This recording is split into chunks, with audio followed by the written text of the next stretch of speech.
So here's my whole take on AI, which is, feed it to me. Give it to me. I'm ready. No. However you have to do that, you have to show up warmed up. So I came out smelling like French fries, which isn't the worst thing, but it was a weird time with drifting. Yeah, it's hard, Jacob. It's hard to not ask myself that what if, As bro science it is.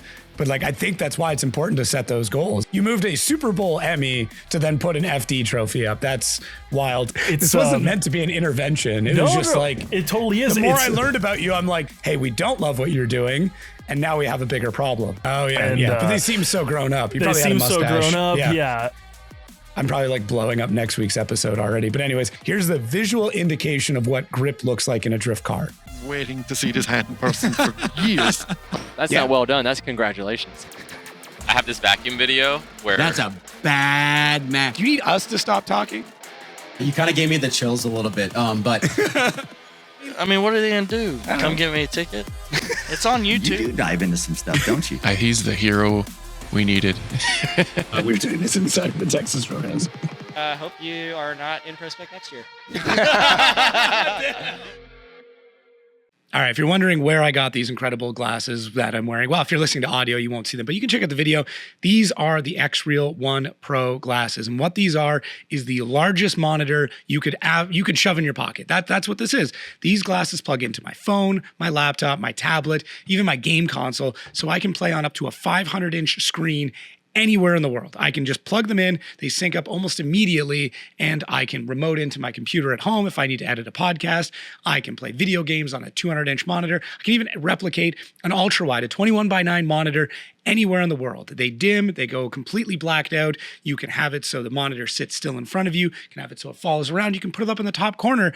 Let's say you're working on a car and you want, the instructional video. Well, now you can still be working on the car and have the instructional video up in the corner instead of having your phone leaned over on the engine bay falling down. Anyways, if you want to check out Xreal, hit the link in the podcast description and take a look. The ones that I've been using are the Xreal 1 Pros. They're absolutely incredible. And like I said, they've changed the way that I have been working and living and traveling for the last couple of months. I know you're not supposed to wear the band's t-shirt to the actual show, but you can wear FD merch when you go to FD, and you can get it all ahead of time and save yourself 20% by using Podcast 26 at checkout. Yes, get your merch ahead of time, skip the crazy lines, and just show up already repping awesome FD merch by using Podcast 26 at checkout when you shop for merch at shopfd.com.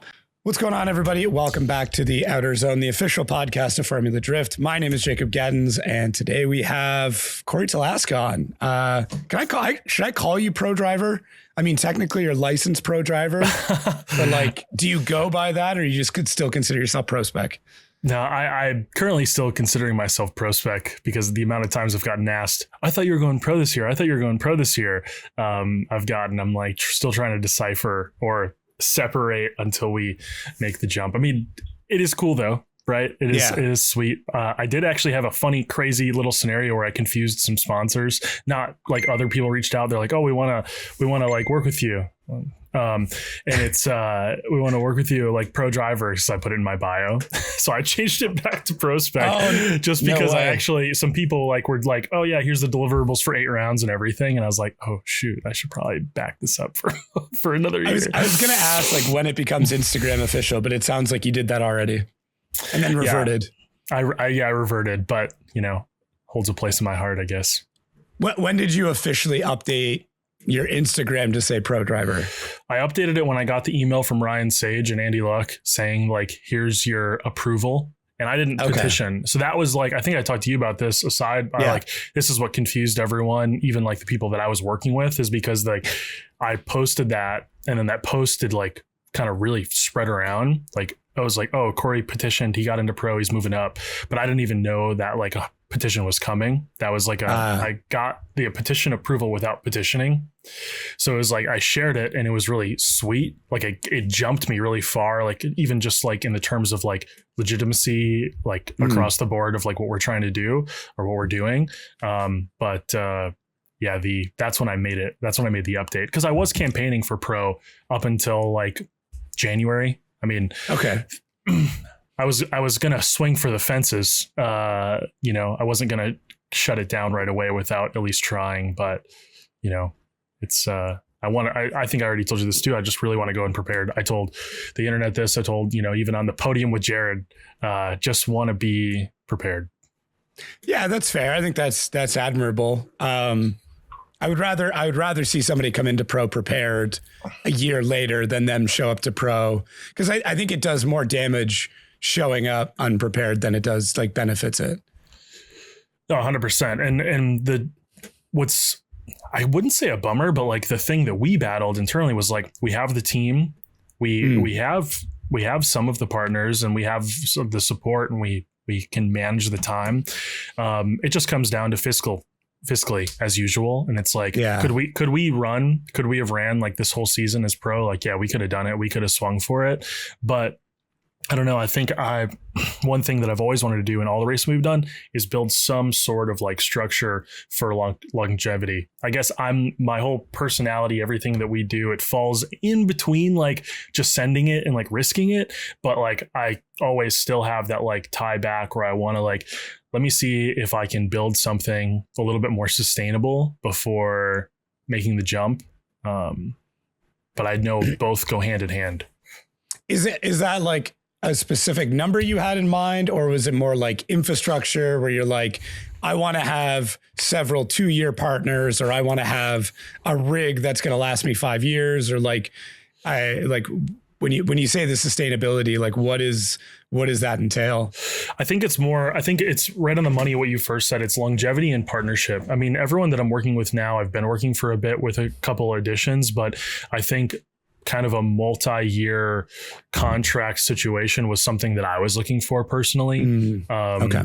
The temperature of the room, of the economy, of like everything, sways people in certain directions, and me realizing that I can create sustainability in like swapping out deliverables, like on my end, like, with Talaska Creative, which is like kind of funded a lot of our racing program stuff aside, which is basically my side business that involves marketing and social media for not automotive brands, trying to introduce that into automotive brands to start to offer that, to try to build something that's more sustainable.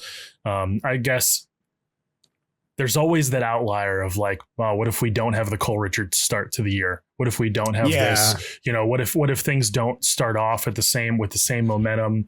All kinds of stuff like that. It's hard, Jacob. It's hard to not ask myself that what if. There's some people who are really good at just like whatever happens is just going to work out. And I think I just really find between that fine line. I've been racing. This is my 26th year racing. And the reason we've been able to do it for so long is because we don't go into the red. We don't wreck the car. Usually we don't, overextend. We really pay attention to like who we work with and where we go and what we do. And it's been the reason why I've been able to race my entire life. So yeah, I think the sustainability is like a big factor in it, that like people talk about like, oh, I can make the budget. I can get the budget. And it's like, it is about getting the budget this year, but it's like, how long can you get the budget for, right? Like how many drivers have we seen jump into pro, do 1, 2, maybe 3 years, and then that's it, they're gone. And almost everybody you talk to, it's because they ran out of money. And it's usually because like, oh, this one partner backed out and that was it. Like if you have one linchpin, that's a problem. And I would say the vast majority of the grid even still has that one partner that if they back out. But then you also look at like, Matt Field, who had Falcon pull out and was able to still have so many other good relationships, Borla coming in and just being massive for him. Like that's somebody who's like, okay, I've got this big thing that if it goes wrong, I'm not in a great spot, but then I have so many other relationships that I might be able to piece the whole thing together. Yeah, I think what you said is it's on point as far as like the diversity and what support. I see the same thing you see, is that tons of brands, both in America and overseas, are really like, there's one, like you said, one linchpin in like each one of these teams that if they pull out, it's a whole different like story across the board. And I think like what sustainability looks like for me is potentially not even always partnership, but like, how can I even structure my life and my income around like, and where it's more sustainable if I'm like making it or earning it, like to support the FT thing, kind of revolve the whole thing around the 8 weeks, or all the time that you have to spend into it, and everything as like a whole. And also I think the biggest thing that I was like, where before we made like, okay, do we just do it or do we not, is can we go, if I'm still campaigning for bigger partnership and I jump into pro and I do mediocre, moderate, or maybe I don't do good, it's going to be a lot more difficult to campaign. If I go into PROSPEC and I'm able to show out, I think then I can get a lot more hype about making the jump. So I was like, it's maybe like risky, because once we hop into pro, we kind of sediment ourselves as like, okay, we're pro, we're here, we're going to figure it out.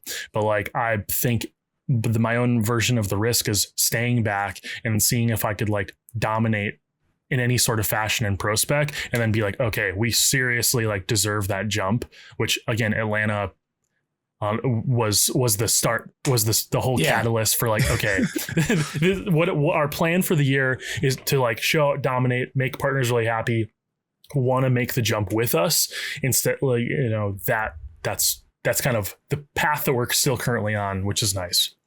Yeah, that makes the most sense to me, where it's like, okay, it's not a fluke, right? Like 4 rounds wasn't a fluke. Now you're at 5 rounds, still not a fluke. Realistically, if you do 2 full years, that is a pro season. And if you're still top 3 ranked at the end of 8 rounds, that to me is like, you can go to a partner and be like, hey, I've proven it to you. I did it over 2 years, but I still did 8 rounds. It was just as competitive, if not on top all the way through. This should be, this should be a non-issue, because I've proven that it's now a non-issue. Yeah, 100%. I think the stat that I was using in my head, I thought was kind of cool, like to my team and a lot of the emails I sent out after, is that basically 3 out of the last 5 rounds we've podiumed, 2 out of the last 5 rounds we've won. And when it comes to FD and we only run 4 rounds, it's not a bad stat. So I think that's going to propel us. Definitely, it's already propelling us in a lot different direction. I've never been approached for partnership or people to be like, hey, how can we be a part of this program before? And after Atlanta, and between Atlanta, Connecticut, we've had, some communication that I wasn't expecting, and a lot more good direction, or even if just opportunity to like build something to prove ourselves, to make that like different direction, both with brands in automotive and outside automotive, along with tire brands that are already in FD looking into that pro like eyeglass. That's good. That's massive. I mean, that once you get to the point where people are starting to come to you, not that it really gets any easier, but it's just, you can now focus on the deal, not so much on just trying to get a deal. Yeah. I mean, it's the way my mind works, is like, I think everyone has their own version of nerves. And I think there's different categories of nerves that different drivers have, or like teams have. I usually can shut mine off pretty good after like top 32 in competition completely. But like everything else revolving around that is like, am I making the people who are supporting me happy, whether that's team, partner, fans, or like anything? Because again, we're not fully self-funded. That's what I need to make it happen. And like, the more support that we get, and I know we can perform like on the track, it literally like, it's like a subconscious thing. It takes like this huge weight off my shoulders about like, okay, sweet, the season's paid for. I think, I mean, I share some of that. Obviously I'm not in the same position you're in, but I share some of that because you and I have a lot of things in common about what we do day to day. Both being in like the marketing space, specifically within social media and stuff. And I think your family business, your racing pedigree, which we'll definitely get into, as well as the company that you're running now, the only way for those things to be successful is if you are very aware of how everyone else is doing, right? Like if you run your own business that's service-based in some kind of way, you need to be 100% aware of what your client is feeling, what they're thinking, how they're doing, how they perceive what you're doing. Like, for example, I sat through almost 8 straight hours of client meetings today. And it's like, I woke up and I'm like, I both hate this day and love this day, because I love it because I know my team does a really good job. So I'm like, okay, cool. I just get to kind of brag about everything we've done for our clients. But I also hate it because I'm like, is what I'm feeling, what they're feeling? Or are they going to come into this meeting and be like, hey, we don't love what you're doing, and now we have a bigger problem? So I think just that idea of everybody else first, and then what will come to me because I've made everybody else the priority is hopefully it's a way to be successful, because it's what I'm doing as well. Yeah, it's like a reward. Maybe it's like that's like a wrong way to look. It's like, wow, me running FD stress-free is like a reward for everything that happens outside of the track, which I think is pretty relevant for racing, which is in the world of drifting is like a kind of a funky thing because so many people get into drifting and it'd be their first motorsport. And I think like whether that's like car prep, partner prep, like team, personal fitness, health, everything. Like, I think the culmination of like what happens at the track is 100% of what happens like away from the track. Just like you said, personal business, everything. Like, I mean, you travel the world on a pretty consistent basis. I'm sure if things were not hunky dory with your team and your clients, you would feel a whole different, I mean, it would show in the way you like announce and everything and produce if that some part of your life wasn't like tied up and like and packaged nicely. Yeah. And I mean, it would show in your driving as well, or anybody's driving. Like the drivers that are struggling for money, struggling for sleep, struggling for a good relationship, whatever that is, often don't do well on track, right? Yeah. It's the ones who they know the bills are paid. They know their crew is getting in at the right time, or they don't have to worry about when their crew's getting in because someone else is managing it. You know, family's good, significant other's good. Those are the drivers that are often crushing it. It's not always. I've definitely heard of a lot of turmoil, even with drivers that drive well. But if I'm not thinking about if this sounds terrible, but like when I'm at an event, I don't have to think about my clients. I don't have to think about my family. All I have to think about is what's going on track, because I know my wife is totally fine with me traveling the way I do. My kids are in a good place. They're in a better place than I ever was growing up. My clients are happy. My staff is good. So then it's like, cool. All I have to do is focus in on this. And I think same thing with you talking about longevity. That is so massive. If you're not thinking like, oh, if I don't podium this event, you know, we're going to lose the shop, then you can drive just that much better. Yeah. It is one of those weird things. You know, my dad's told me, he's like, we don't have a trailer full of spares for a reason. We don't, you know, he tries to get it out of my head, but I think it's just, you know, just the way that I've operated for the while. That's funny. We don't have a trailer full of spares for a reason. Yeah. Or like, I guess maybe I even worded that wrong. It's like, cause I'm always like, oh, I don't want to wreck the car or whatever, like in battle. And he's like, we have everything to rebuild the car twice. Just drive, you know? And it's like, it took me a while to kind of like unlock that. I feel like that was like even the pivot in our FD is like, my first 3 years, I babied everything. When I pulled up to the line and I saw like Alex Jager sitting next to me, I was like, shoot, I don't want to like wreck his run or wreck his car. And I like wasn't like looking at myself in the mirror and being like, we're here too for the same reason that he's here. And like that was like I had to like totally kind of like look at myself of why we were doing what we were doing and why we were there. And then we just immediately started driving differently. And also because that reflected on like team morale, team support, like just internally. It made such a big impact. And we were all like, oh yeah, we can drive a car. We do know how to make a lap. We don't have to like dance around other people, you know. We're not inconveniencing other people like in a practice lap or anything like that. But it can be a pretty big thing. Like, and I've seen the game played now on the flip side. I've seen people drive differently around me, and then us even talk about it afterwards. And like, I think that's the biggest thing I've even told people is like, drive how you know how to drive. I think the biggest person that I've probably beaten this into, who I think it's finally like, I would say one of the best drivers in PROSPEC who hasn't shown that is like Brian Hopp as far as drifting.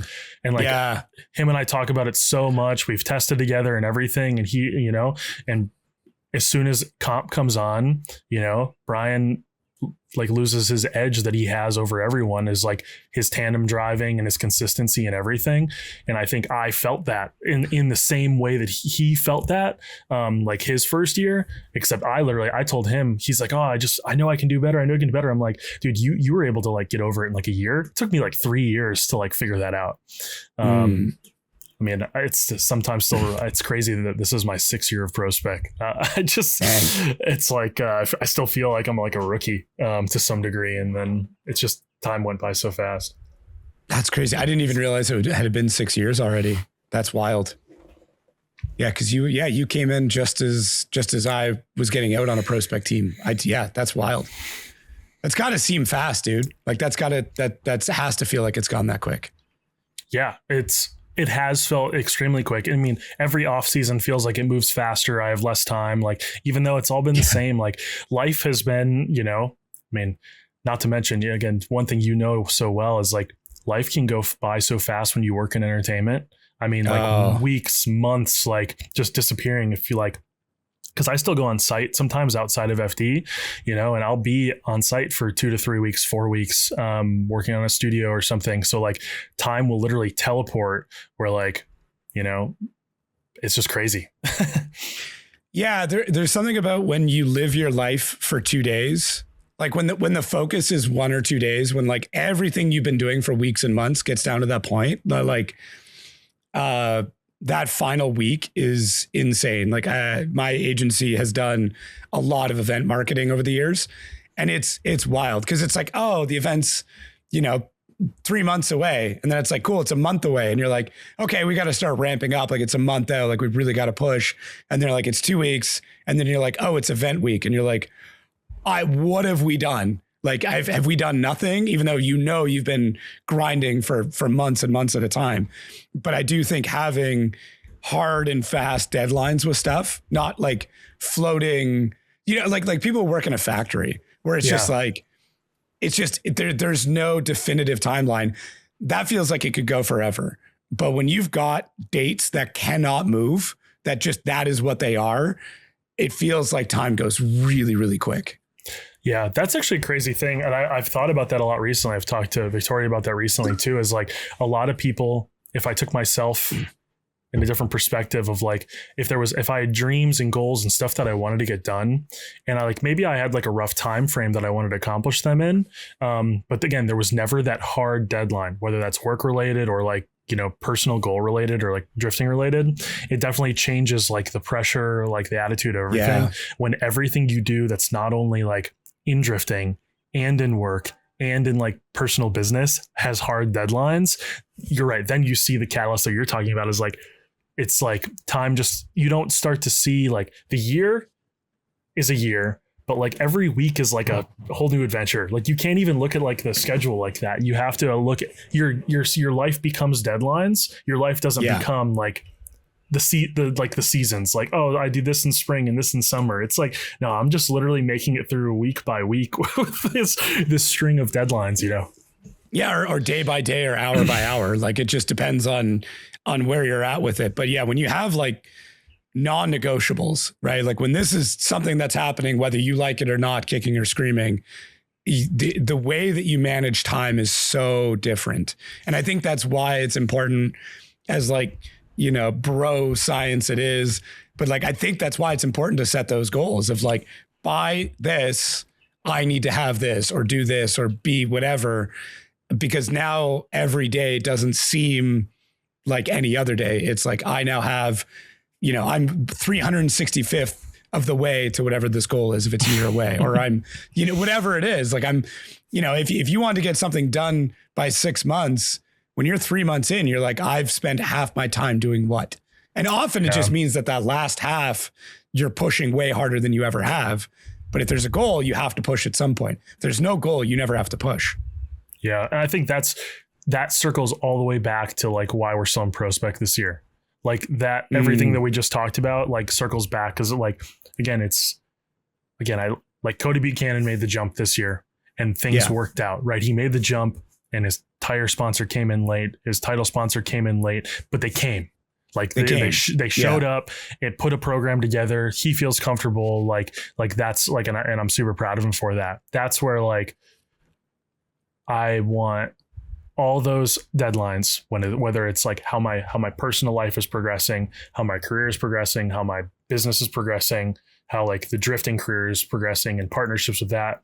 Like, not that I don't need the stars aligned to jump to pro. We want to go pro next year. That's like the goal. Yeah. I feel like I have plenty of time to make that happen. We've already had the start of the year to make that happen. But yeah, it's just like the reason why weren't in Orlando with our car last weekend was just because we needed all that stuff to be. If I have 5 different lanes in my life, I think only 2 of them were lined up with pro. I need at least like 3 or 4 to be lined up with pro.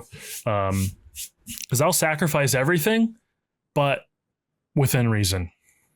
Yeah, I completely understand what you're saying. Like it needs to be one of your top 2 priorities. Like that's anybody I've spoken to that's been really, really successful in kind of anything that they've done. Whatever that thing they want to be successful in has to be their first or second in their life. And often it's first.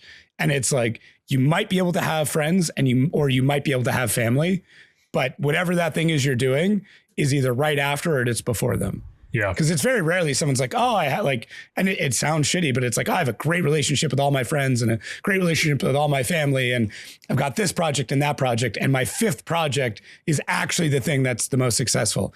I don't know if I've ever heard of that happening. Maybe it is, maybe it has, but like everybody I speak to is like, oh, I don't get to see my family because I'm every weekend at the racetrack.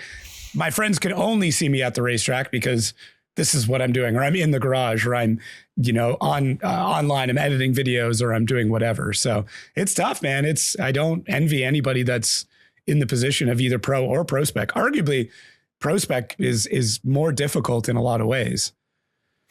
Yeah, it's got its notes. I think I was just talking to someone last week where it's like the 4 rounds is tricky.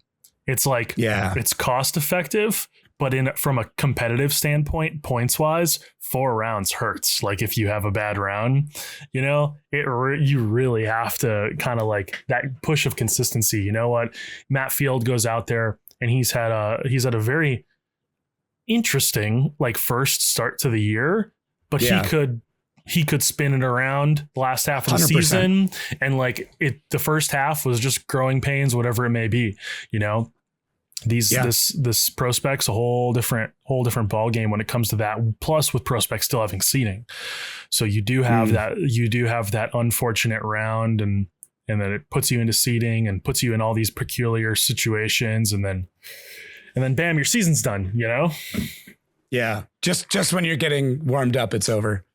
Yeah, that's the thing is it's PROSPEC. You need to show up warmed up. However you have to do that, you have to show up warmed up. You don't get, Atlanta, we got 3 laps of practice, but I got 750 on the sim.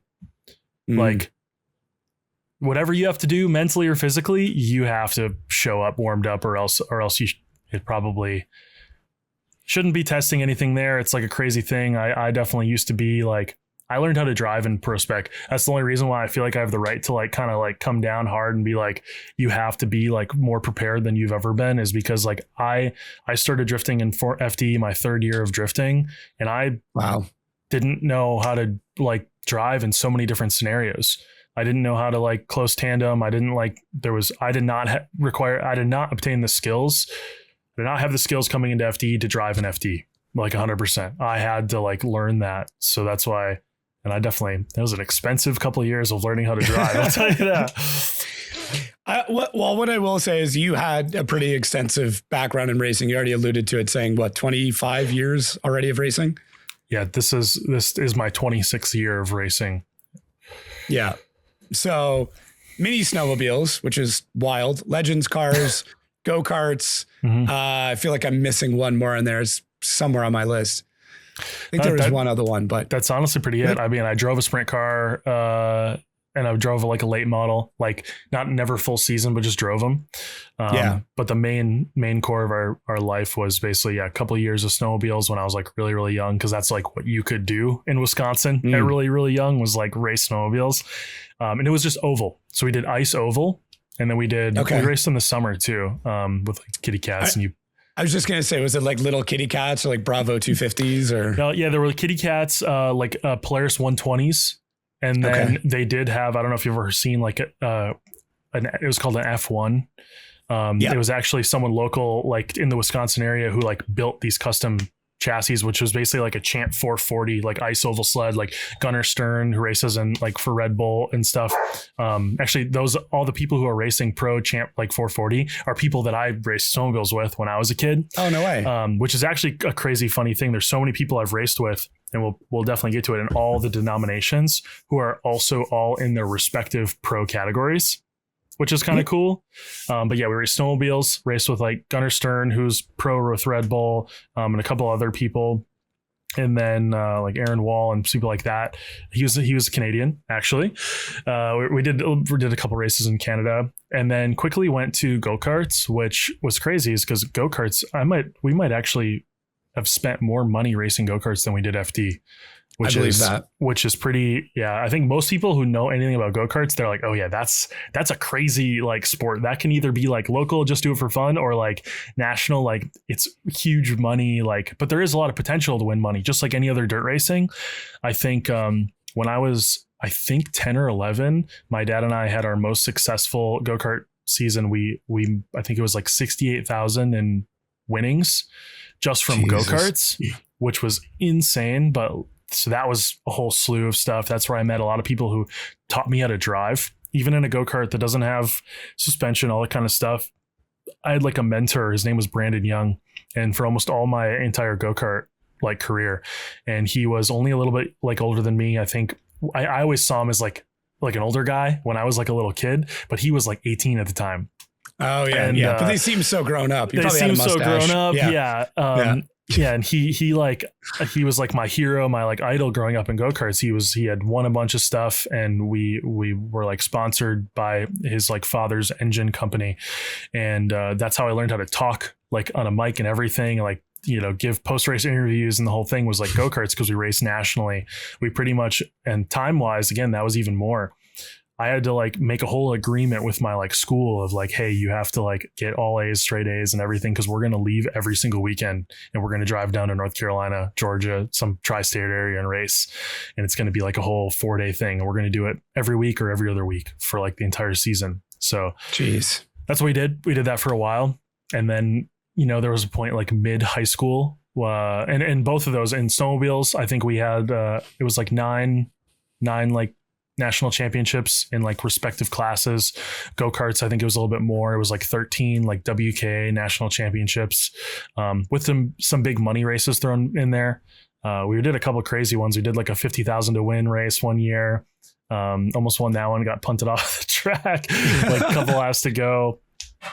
Coke syrup go-karting was probably my favorite thing that existed. I don't know if you've ever seen that before, but it's like indoor on concrete in like a warehouse, and they literally put like physical Coke syrup down, and then we rub it in to like create like lay rubber down like with the carts and everything. And we basically weird. It's like 5.5 second lap times with like crazy G-forces, where we'd put a strap around our arm that would strap to the helmet, because as like little kids, our heads are just like falling over.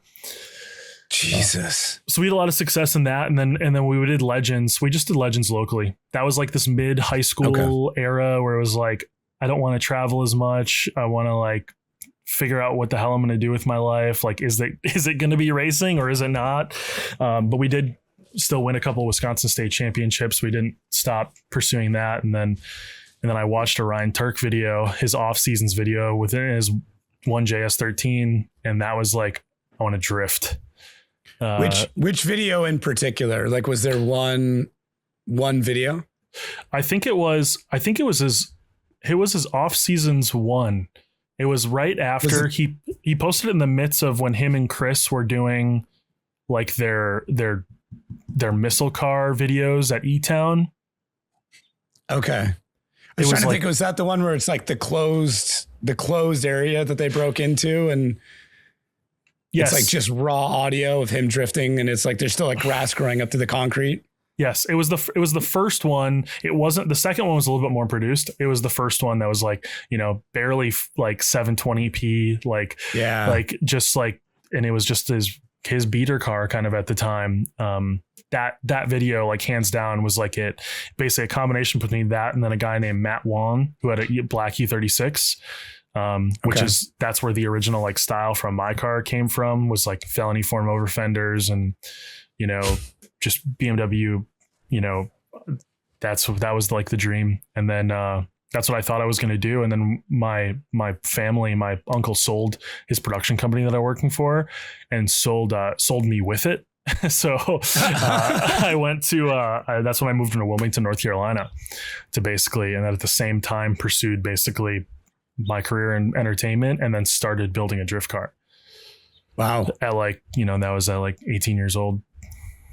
That's wild. I didn't realize you got sold with the company. That makes sense why that move happened. My dad and I got sold and we shipped off, and the intention was like, you know, you get sold to the production company and it's like, okay, well, all the clients know the face, know who you are, whatever. Right. You spend like a year onboarding, and then we ended up like just staying because it was good opportunity. We were having fun to some degree that you can have in entertainment, but yeah. So there's still lots of fun. It's just the fun is with the people. It's not necessarily the work. It's like the camaraderie of being in kind of shit situations of like, you have to figure this out. There is no failure.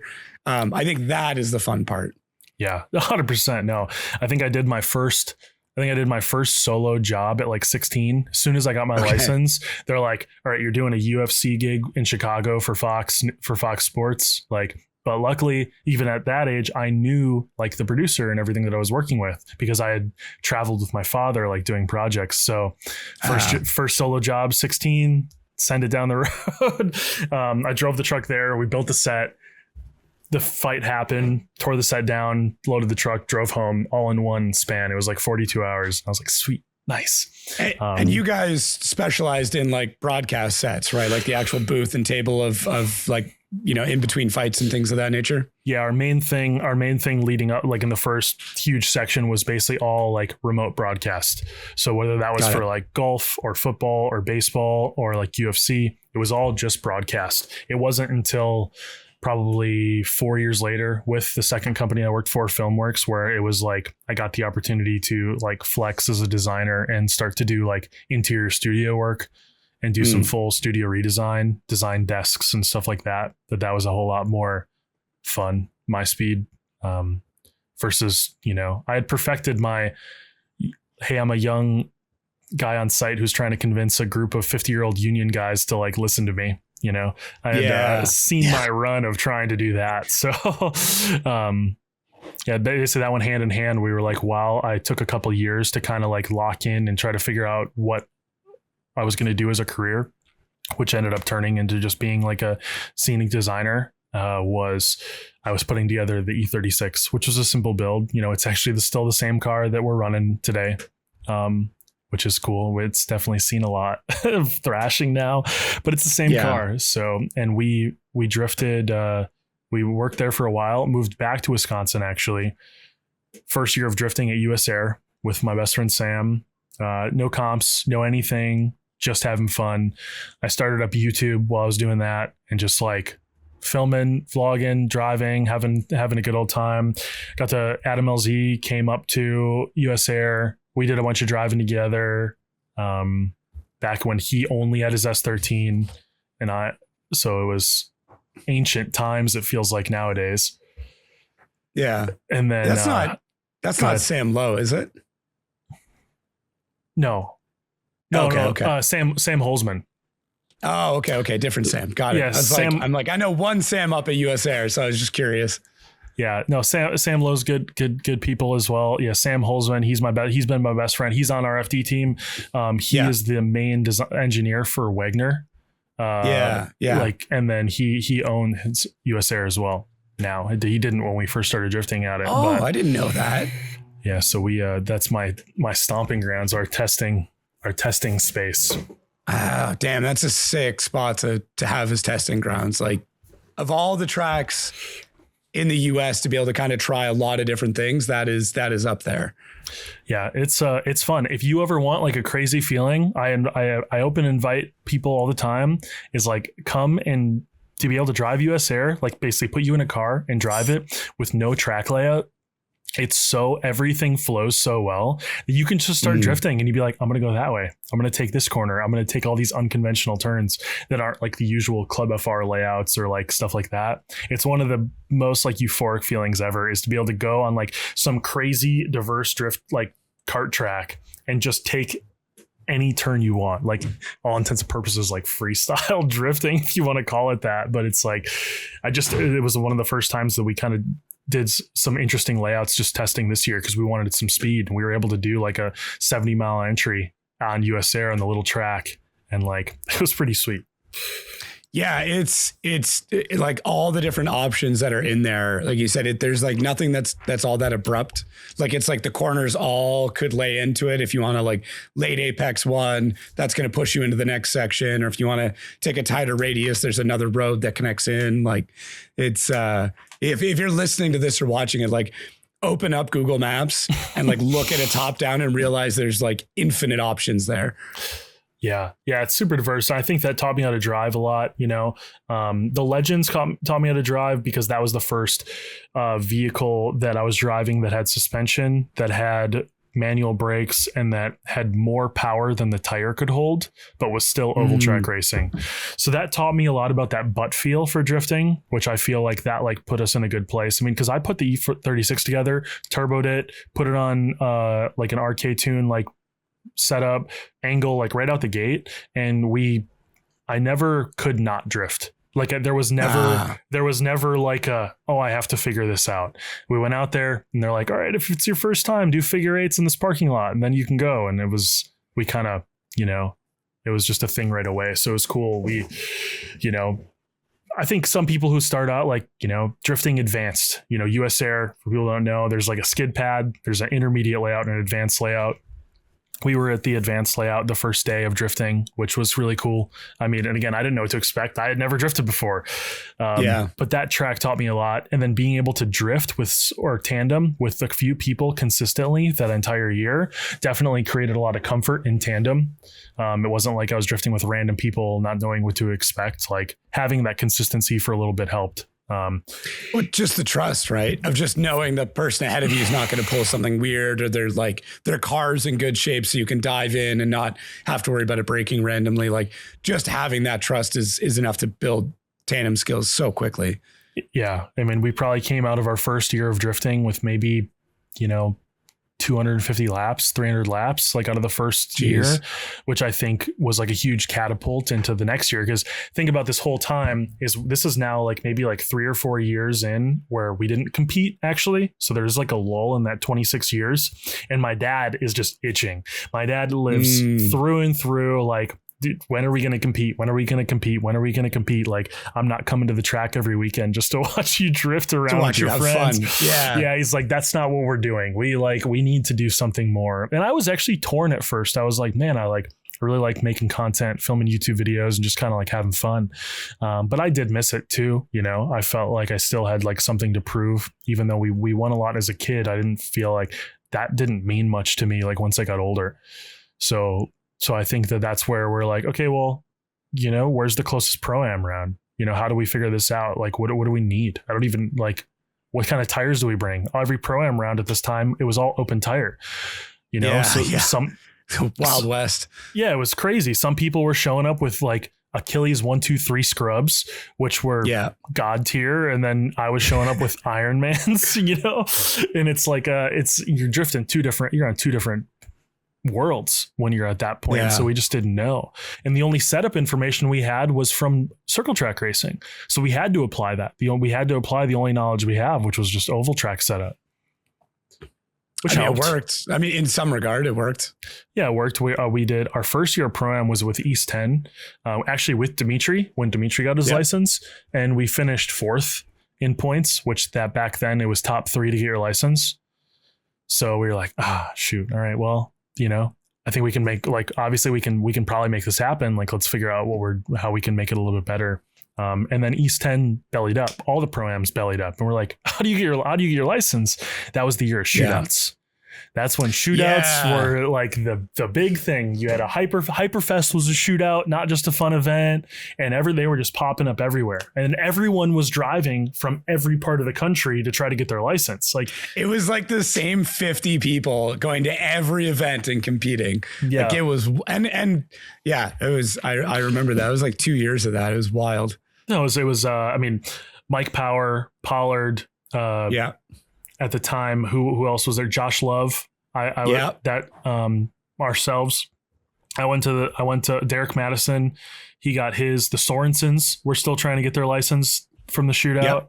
Yep. So Brandon was like 13 at that time. Yeah, super young.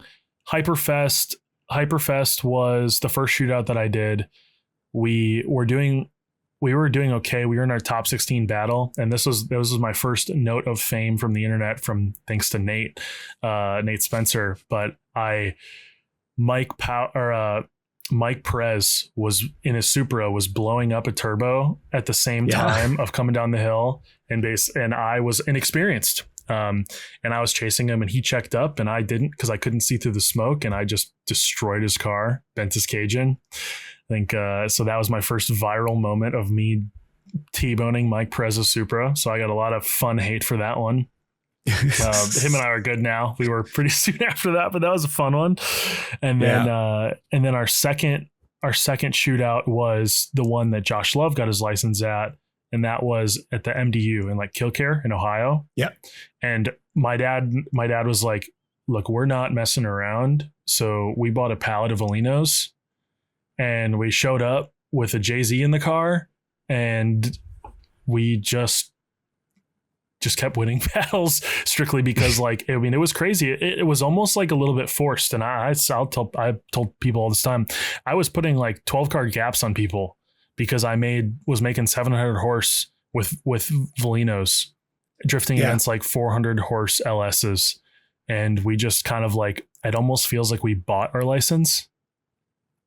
Like in a weird way. But that was the time. Like that was what you were doing wasn't unheard of at the time. Like that was just kind of, it was a weird time with drifting. Like I will say it was like a really strange time because it was also when it was before PROSPEC was really a thing. It was Pro 2. So it was basically pro level cars that had to run a slightly smaller tire. That's all it was. Mm-hmm. And everybody at that point was in Pro-Am. They still are, but I think to maybe not the same degree. Like everybody was just building a pro car that was just slightly detuned, and that's all it was. I guess it's still pretty similar, but now you're not putting it like guys in Pro 2 were running Samsonas. They were running obviously full pedal kits. Like, you know, they were running cars with progressive nitrous. Like, and this was in 2017, 2018. Yeah. Yeah, I mean, there's still some of the sickest cars. I think back to like Brody Goebel's S14, like dude. Just like Troy Manners. Some legendary cars that were in the Pro 2 era was like crazy. Craig Filippi, who's still doing crazy shit. Like that was my era. Like that was for me. Like that's when I came up. So it holds a very near and dear like part of me, because like that was my big introduction to Pro 2. But I understand why it got regulated, because it was getting out of control very quickly. Trenton Beacham, like he was crushing people in a live axle Mustang. So it was a weird time. And then you had Dylan Hughes making 400 horsepower in his S13. Like, I mean, there was Travis such a Reeder. Yeah. Yep. Like just a wild disparity. Times. But that's like, because the only FD rounds that I ever went to was like spectating in Atlanta when I lived in North Carolina. Like that was it. Oh, okay. It's actually how I got my first couple sponsors too, is because I like went to like walk the pits, and that was the first time I met like Donald from Yellow Speed, and I was like, "Hey, I'm gonna get my FD license and run FD," and he's like, "Sure." He's like, "Yeah, sure, have a good time. Yeah, like right on." He's like, he literally was like, "Hit me up when you get your license, and I'll send you some free coils." And just laughed it off. And then 2 weeks after that was the shootout when we went and got our license. And then I immediately hit up him. I was like, "Hey, guess what?" And he was like, "Holy crap," but it worked out sweet. That one little conversation was like a huge catapult into like who now has basically been huge on my car for the last 3 years. So those small little interactions sometimes definitely turn into something. But so you started PROSPEC in basically the COVID era, right? Like that's when the 1 year after. So we got our license and could have ran the COVID year, but this is when the rules were a lot different. Like when you got your license, it was good for 2 years. And then there was also the rookie clause.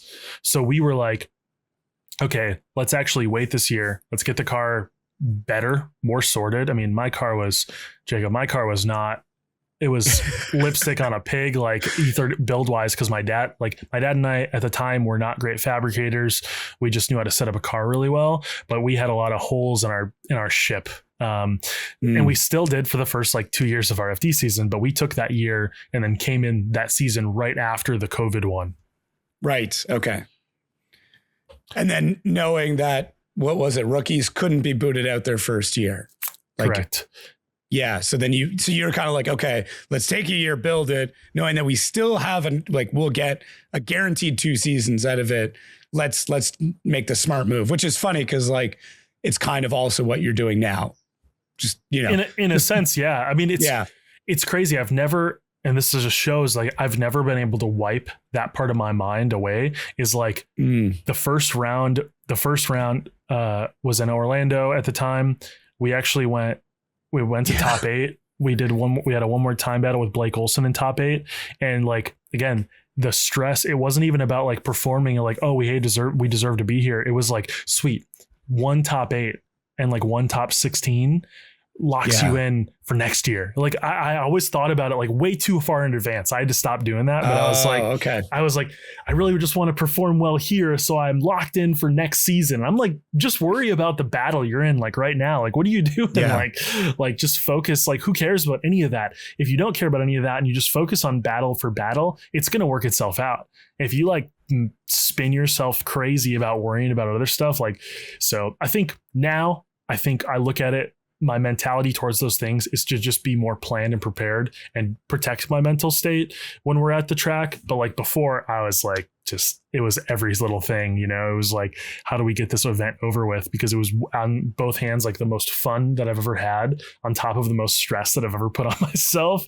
But it was crazy. Yeah. What was that first season like? Like, what's that? It seemed like you took the time to try and be prepared. But like once you were finally there, was it like, oh, we made it? Or was it like, oh shit, like we have to do this now? No, we were breaking everything. First round, I had nitrous blowback in practice. We had some nitrous blowback, blew a 6-inch crack in my intake manifold, cracked our wastegate, dumped like the wastegate part of our exhaust manifold. I heard a story about getting that repaired and kind of finding out where all the parts were made. Yeah, it was well, I mean, again, I had an eBay sheet metal intake manifold. I had a CX Racing exhaust manifold on a 2J that was making like 700 horsepower. We did have a Garrett turbo, so the turbo didn't fail us. That's good. But yeah, so that threw us for a loop. Luckily, we were able to. The first round, I was chasing Rudy Hansen in my top 32 battle.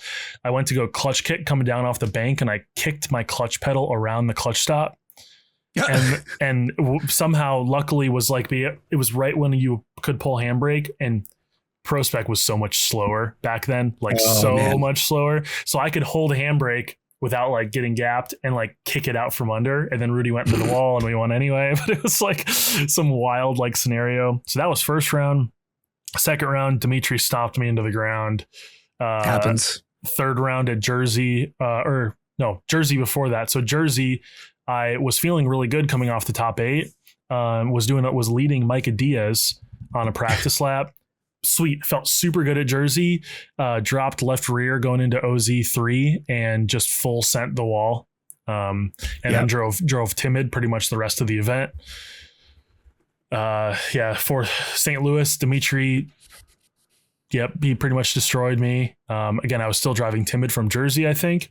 And then we got to run Irwindale, which I'm thankful we got to run Irwindale for at least 1 year. And I felt really good at Irwindale. And then we blew a coupler. And then also my wastegate fell off. Yeah. So and that was like the wake up call of like, all right, well, we need to spend some money because as dumb as it is, like we're pushing the car so hard, and the FD rubber and all this stuff is like, and that projected without even going into like the second season was full of mechanicals. And it was like, we just threw away an entire season because things that we just didn't think about that we could break. Yeah. And it takes a little bit to figure that out. I mean, sometimes it takes good staff bringing on to like kind of convince you as well of like, hey, this is great for what you were doing, but welcome to the show. You can't run, 90-degree silicone couplers right next to the turbo because that's just not going to hold pressure at all. Yeah. So it was a whole lot of learning. This is where my dad and I learned a lot. And we had a really good people around us team wise. I had Brendan Greaves tuning our car. It was phenomenal. We had Corey Misko fabbing everything. And he called it. He showed up at Orlando and he's like, that's going to break. And it broke. And like this just domino effect. And that catapulted even in our third year, dude, I like had to ask, I finished 31st in points my third year. Wow. And I was literally one position off the cutoff.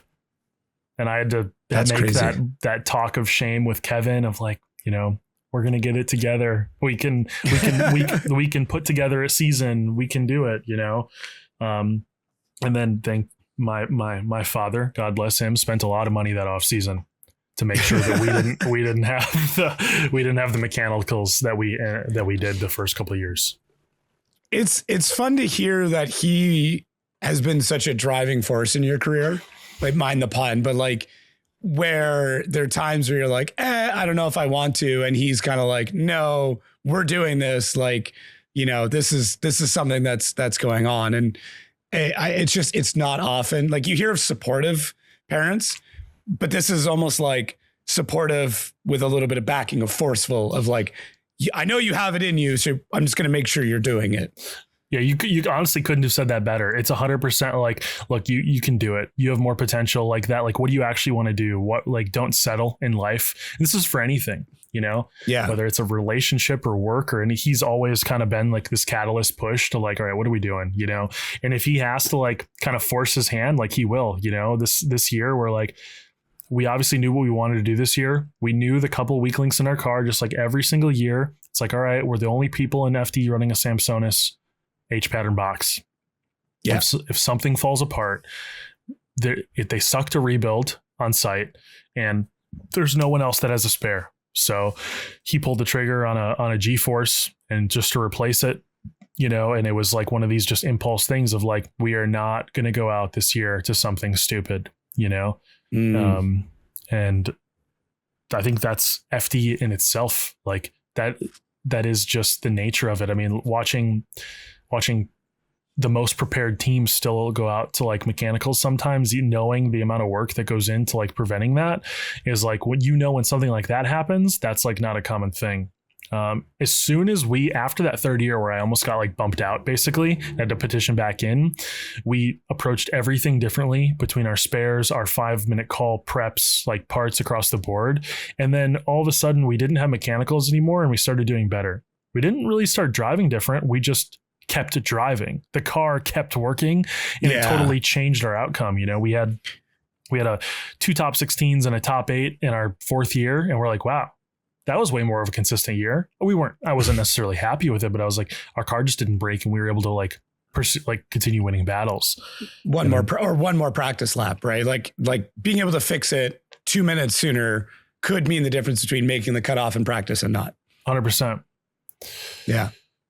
Yeah. No, that's huge. Just preparedness it's the part, it's arguably more important than the driving. And it's the part that gets focused on probably the least. Yeah. Sometimes we definitely, I mean, every year I feel like we try to get better and better. I mean, this year our car was put together other than the livery. It was basically set, wrapped the base red, everything done. Suspension, we had Jelani and Darius with Perfect Balance basically came. They put the car on in every single adjustment scenario that they could to get data of how it neutrally sat on the scales. So we know exactly what happens numbers wise if we lower the right front, like an 1/8 inch or a turn of a collar. Like we know how that affects cross balance and front to rear, everything. Like they have so much data on the car before we even drove the car this year. And then everything gets built up. Like Jacob, we don't adjust air pressure. Like we've been running this air. We didn't even touch air pressure all of Atlanta. Every single adjustment was made in the shocks. Or that's wild. Wheel spacer or spring rubber. Every single adjustment is based off that, which allowed us to totally take a different direction of like air pressure for the most part is always affecting forward and side at the same time, along with dead slide. And it's like such a combined change, which sometimes is really nice. Like, oh, you're going up against Odie. Okay, just drop 2 PSI because I want more forward. I want more side. I want more literally everything.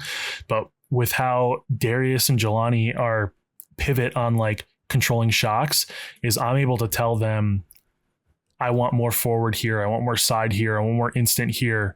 And it's totally changed how we like set up the car and progress through the night as well. Like at Atlanta, we had so much like anti-squat in it and instant grip that but we almost had we had so much dead slide at the same point. That's how I was able to like power up the hill so much and like pull handbrake, float the keyhole. Yeah. As soon as I pulled handbrake, I had nothing. I mean, we would have went flying off the track, but because I had so much instant, basically I could float the car so well behind people who were slower. And then just as soon as I got on the throttle, would light off. You're there. Yeah. Huh. That's smart. So that's a totally different direction that we've kind of approached. Basically, we started doing it last year, but this year, and I don't feel like I don't even feel bad like saying that out loud. I tell everyone it's just because like also like you can't just go out and get that suspension knowledge to know what affects what, especially because it's per car as well. How do you have 5-link rear suspension? Do you have a trailing arm? Like what do you have wishbone? Like what are you working with? Because everything is going to affect differently.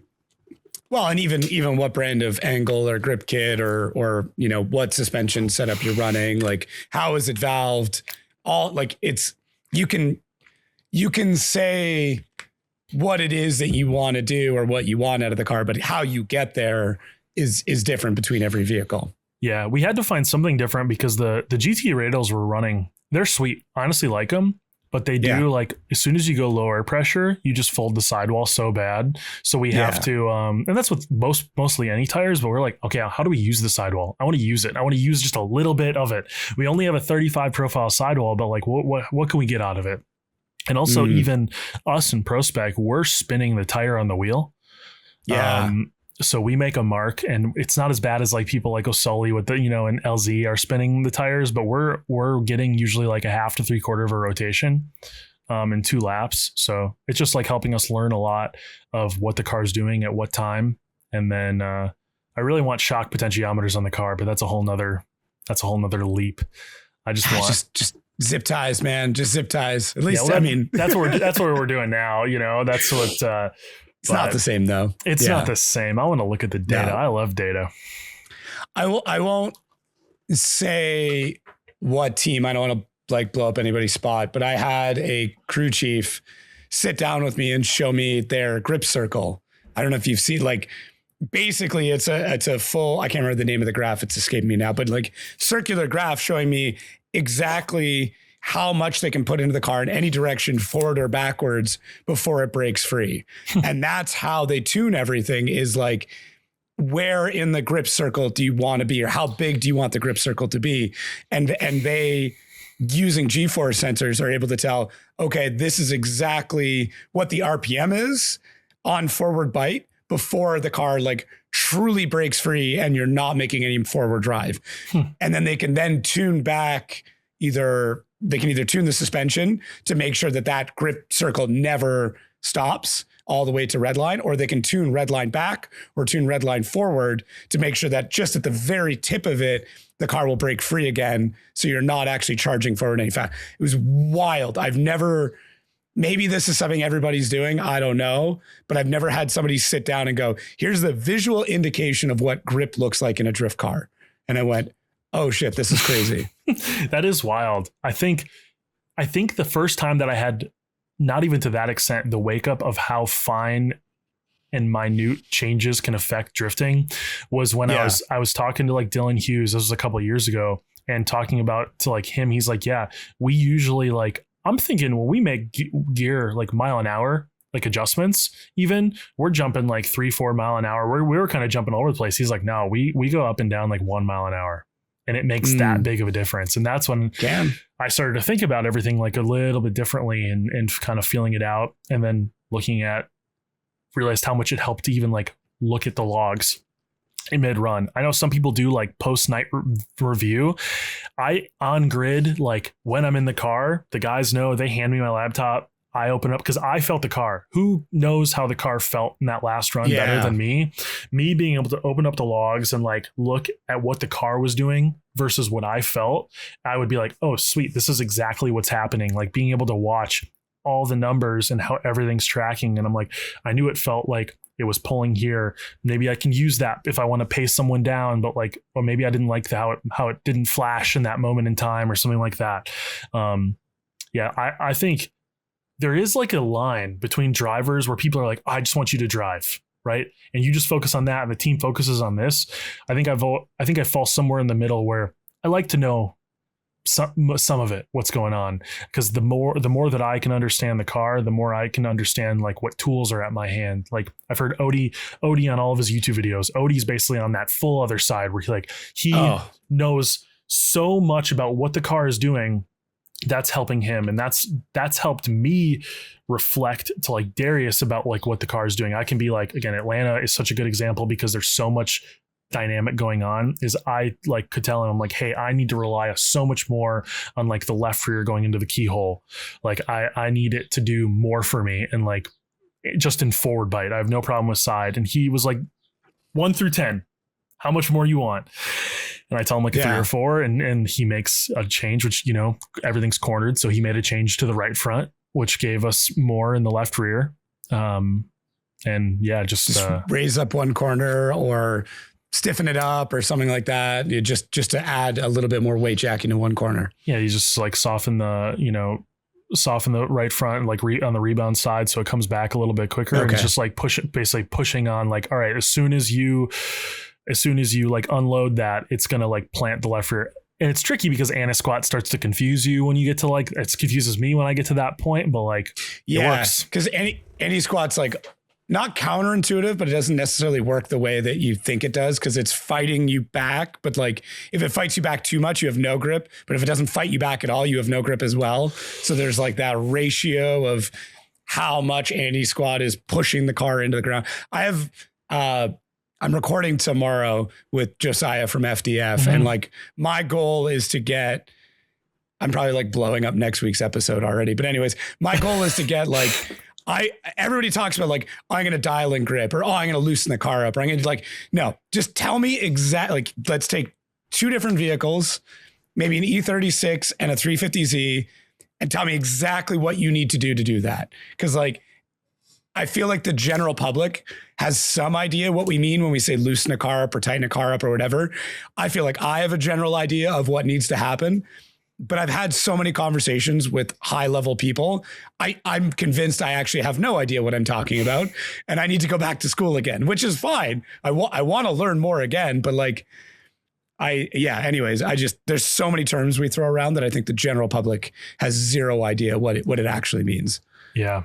Yeah, you're 100% right. Anti-squat's one of those ones where I always see on like Maximum Driftcast Facebook group, like people, talk about and Chelsea tell everyone that they're stupid. And, it's this big circle of like stuff, but it makes, we're going to a lot of oval tracks. Like this is where anti-squat starts to get a little tricky because maybe you don't want all that instant grip, or you want it on one side, not the other. And like, how do you want your sway bars to react? Because on a bank, a sway bar is going to do some really, really weird stuff. And like I've heard, I tried looking for it this round, drivers using one-way sway bars.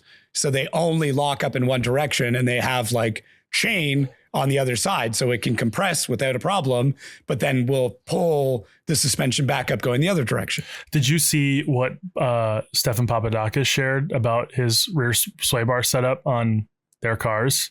No. When was this? This like a recent video? I think it was just this week. Just yesterday, I came home from work and my dad's like, I ordered everything to do it. And basically it is similar to what you're talking about. And he actually shared it. So yeah, you can go take a look. So I can. Yeah. He explained it, and it's basically literally designed for, like pretty much it's going to apply so well to oval tracks, because there is like you have a bunch of coming up. Because there is the compromise of like, okay, like if we run this, like in a sense staggered offset setup along with maybe stiffer sway bar, kind of this whole, maybe even different spring rate in the right rear, to depending on the level of banking, the length of banking and everything. How do you make the car still feel good in the rest of the track? And that's kind of what Stefan talked about. And I gotta watch that as soon as we're done. So I don't even know where, I truthfully don't even know where my dad saw it. And I don't even know. I just know that my dad doesn't get happy often. And it's when we win, and it's when he gets to watch the Shanahan's YouTube videos, or a Rad Dan video, or Papadakis shares some information that he thinks is sweet. So those are the times when you'll see Bill Talaska excited. That's good to know. I will say the Shanahan's content is definitely up there with my favorites, because it's just so raw, and a lot of times it's just Jack pissed off about something. It's so good. Yeah, 100%. Yeah. Listen, none of us like ads. I completely get it. So if you want this episode and every episode completely ad-free, extended content, you get it a week early, you get discount, you get a bunch of crazy stuff, you can head over to outerzonepod.com and sign up for the premium podcast experience. So, yeah, I think we're going to call it an experience. I think that's good. You can sign up for that. It's $5 a month or $50 for the year. And you get all the stuff that we talked about. You get exclusive roles in Discord, amazing conversations with everybody over there as well. And it's just a really, really cool time. It's a way that you can help support the show. And if you don't want to do that, I totally understand as well. You just keep doing what you've always done. Just keep listening to the show.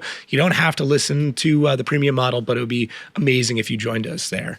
Thank you so much. Sorry for interrupting your show. Let's get back to it. If you were looking at going to Formula Drift this year, there is no better way to go than if you've already saved some money. So we have discount codes available right now. And if you are a member, you've already gotten them, because we did something a little bit different this year. We actually did too well last year, and now we're limiting the discount to just 50 tickets per event. So you want to jump on that right away. You can take a look. All the discount codes are down below, but it's pretty easy to remember. OZLB1, OZATL, OZORL, OZCT, OZIND, OZSEA, OZLV, OZLB2. So grab your discount code and save yourself $5. That'll wrap up our premium questions. For everybody else, you missed out. If you haven't signed up for premium yet, this is definitely the time. Yeah, just put my clothes back on. So it's slowly. It is $5 a month. You probably already skipped over the app, but now I can slide one in. You get episodes early. You get a special part of the Discord, and you get to ask questions to our guests. So that is worth it. Also, I started doing tower tours at events, which people seem to love. Like, I know you've been up like in the spotters area and stuff like that, but for fans, like they get a massive kick out of it. And I realized like that's something that there's like, unless you've been in a booth, you don't we've been in plenty of production booths. Yeah. It's a lot of crazy cables everywhere, but in one particular camera shot, it looks good. Everywhere else, it's a hot mess. But the fans love it when I get to take people up there.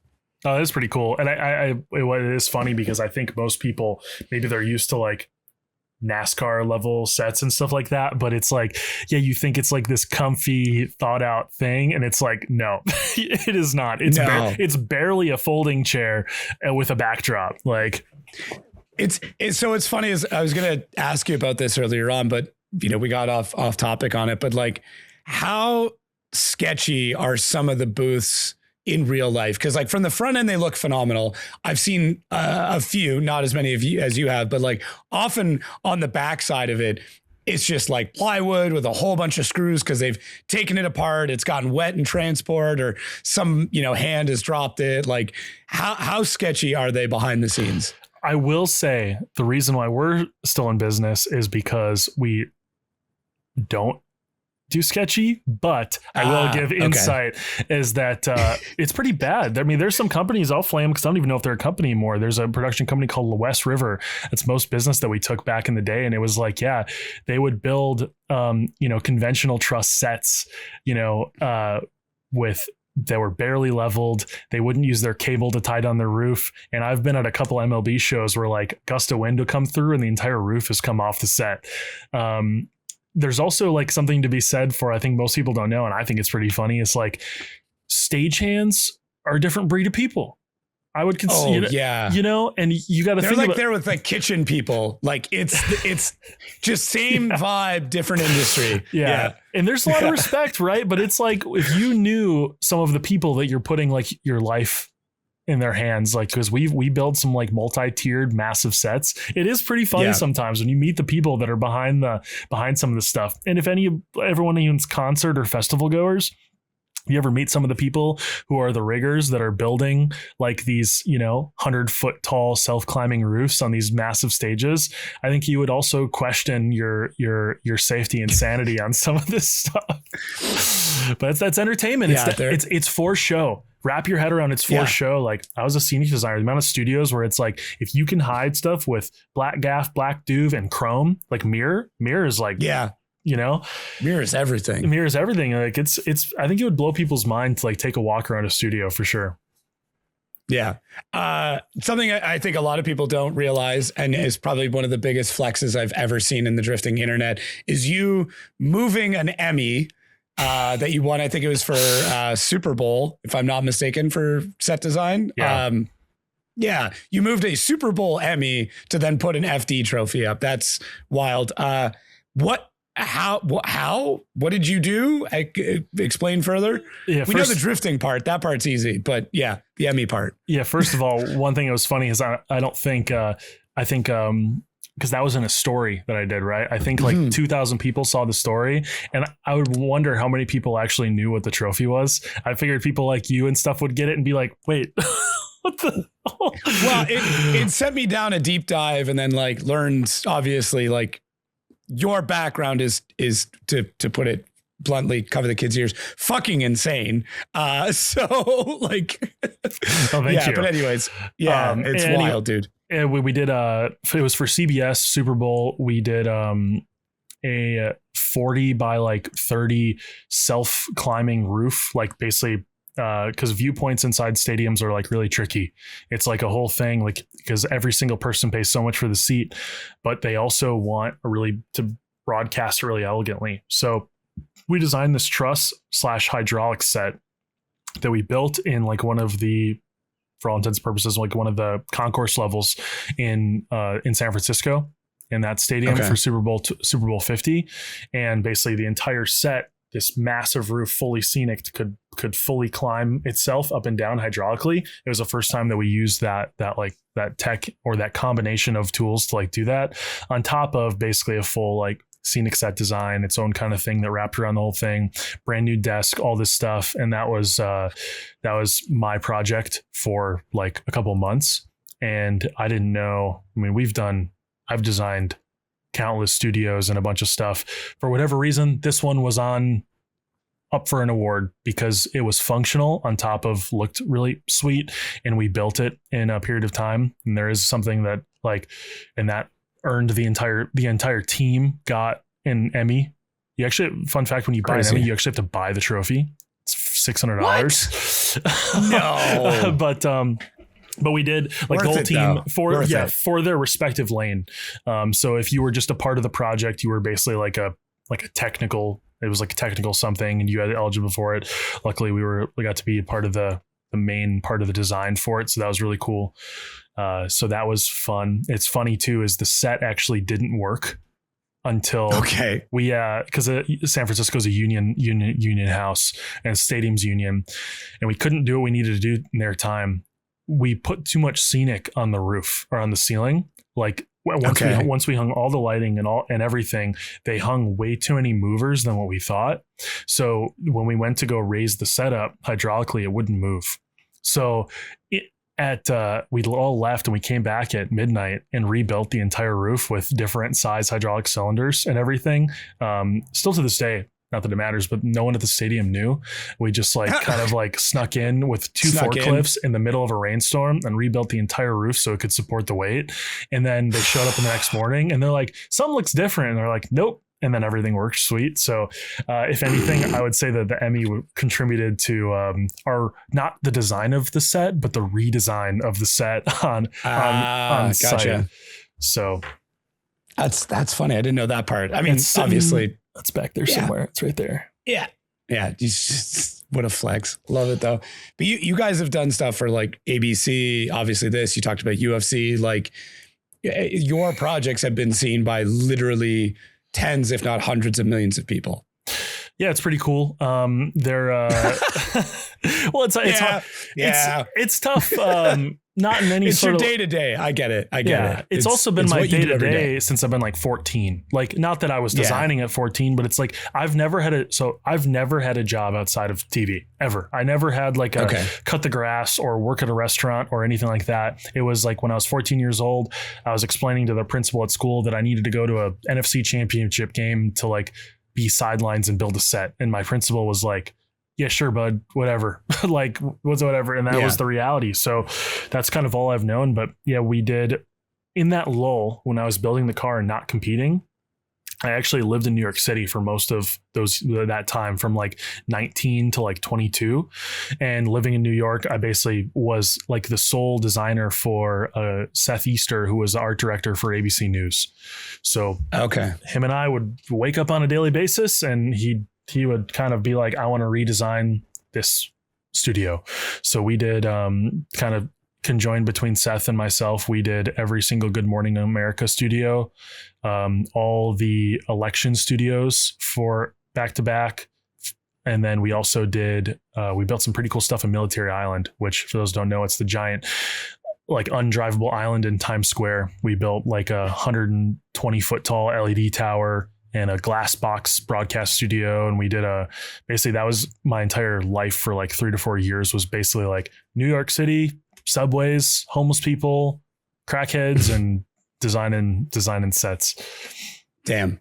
That's a crazy time for a boy from the middle of nowhere. Yeah.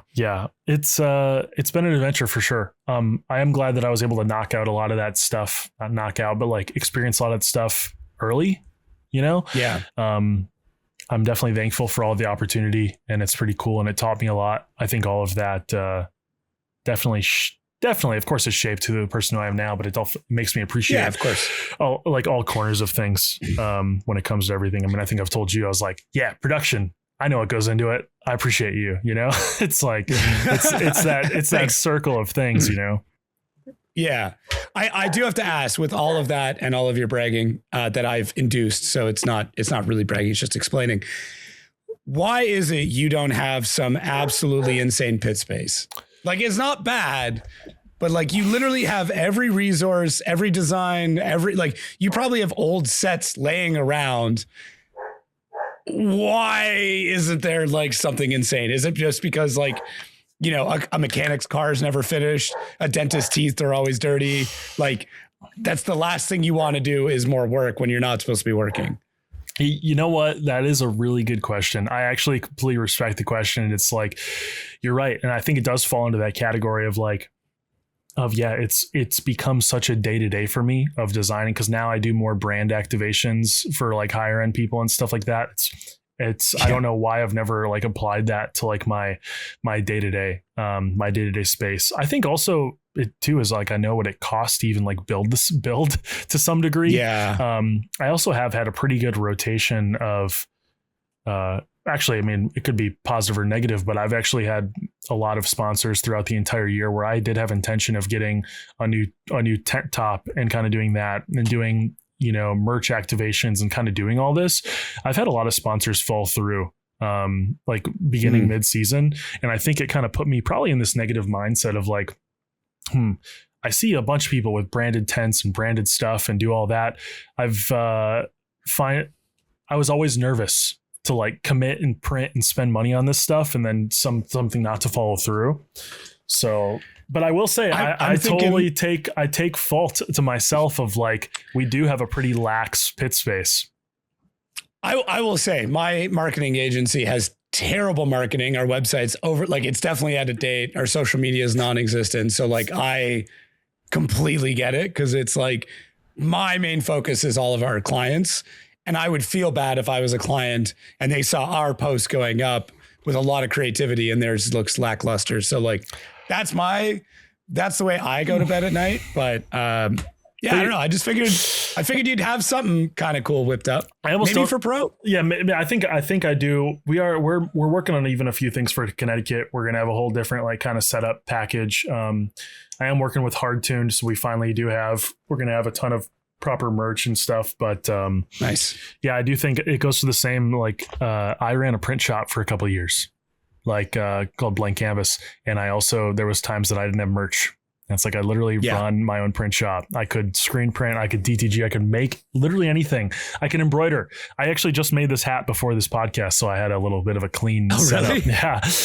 Do you still have embroidery stuff? Yeah, I still have embroidery machines. I still have vinyl printers and everything. So I can pretty much make anything. I do a lot of stuff like just whenever convenient. I still do client work and stuff, which is why in Atlanta, I still showed up I actually didn't have merch. So, which was a huge fail on my part. Again, had some other things, I'm really stoked about all the stuff we have for Hardtune, but I didn't have any of it. So, it's a thing for sure, but we're not showing up to Connecticut empty handed for sure. But yeah, I still, sweet, for all intents and purposes, anyone watching or you, Jacob, I still make into full promotional and printing and embroidery.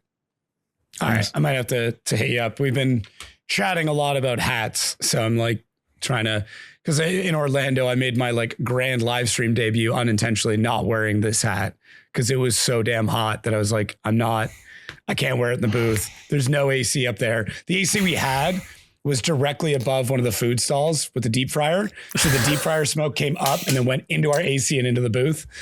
So I came out smelling like French fries, which isn't the worst thing, but definitely not the best. Attract a different kind of people around Orlando, potentially. Yeah. My wife wasn't mad though. I came home smelling like a deep fryer and she's like, you smell delicious now. But yeah, I think maybe one of those mobile cube systems that you've worked with would be kind of cool for a booth space, do a little interior setup. No, that we could do. We could do something. You know what really knocked a little bit of the wind out of my sails was Jersey last year, losing the tent. So we lost our 40-foot by 20-foot, like off the stacker tent. That was a thing. And I was like, all right, we're only going to replace it. Those are expensive too. Yeah. Even for blank, for not printed, we got quoted. It was like $12,500 to replace, which again, it's worth it. The security of it, the for everything else, how much it's been raining at every single round we go to. But I think there's a point where I think I'm trying to approach everything a little bit differently now, where if we do something like that, I want someone else to pay for it. Like, that's fair. Not even in a negative, like I think someone should pay for it. It's like, all right, well, let me explore those options. You can sell it. Yeah, if I can sell it. Like if you can, that's the big thing. It's not even like, oh, you need to pay for it. It's like, here's the opportunity I'm presenting to you. We need a new canvas. This could be yours. If you want to cover it, you can put whatever brand you want on it. I do have to put my other sponsors on, but this could be yours and this is the cost. Yeah, I think I'm just trying to approach everything differently. I've always been, I think first couple of years I was so, I already talked about I was vulnerable in the sense of if I ask too much out of people, then I was indirectly putting more weight on my shoulders to perform both in FT and outside of FT. So we've done, again, thank God bless Bill Talaska. He pretty much has funded most of our drifting endeavors. And now I think we've had a different stride of success and stuff where I approach things definitely a little bit differently. And now I'm asking more out of people and it's turning out well, but now I need to revamp how we show out for everything. And I think your question about the pit space is and honestly, it's even a little bit of a slap in the face to myself. For me of yeah, what are you doing? I could make anything. I have a CNC router. I could make literally anything.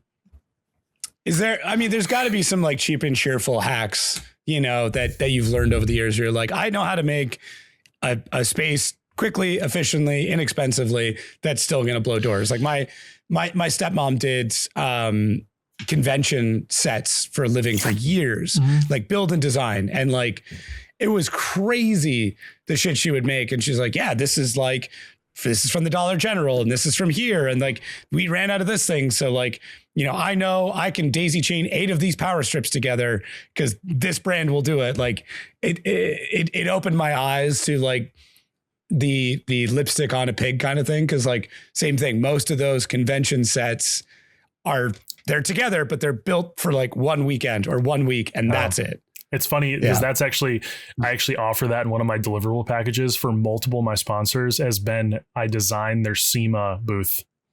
Oh, that's smart, dude. So again, I try to find my little avenues of like, and I've hit people with like, they're like, what can you do? Like post on social media. I'm like, how much do you pay to design your SEMA booth? And they're like X amount. And I'm like, what if I did that? You know? And then they're like, what? I've never even thought of that. Like that would save us thousands of dollars. And I'm like, sick. Let's slot that in there, you know? I think I can, as you were saying, like, why not?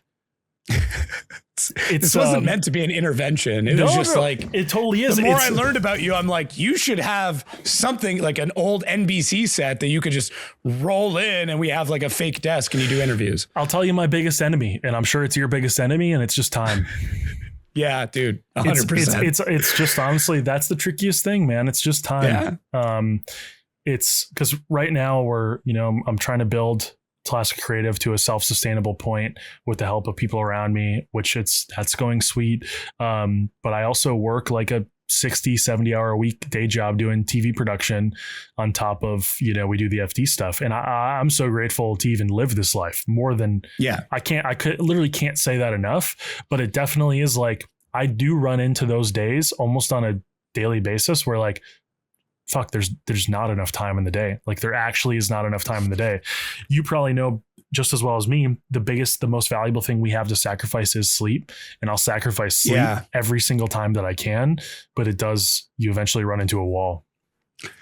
I did probably 3 years of the grind. Like I'm going to get up at 5. I'm going to go to bed at, midnight, and I'm going to I can regulate on 5 hours. But like, admittedly, I was drinking just under a gallon of coffee a day, like two 1.5 liter pods. So it's 3 liters every single day.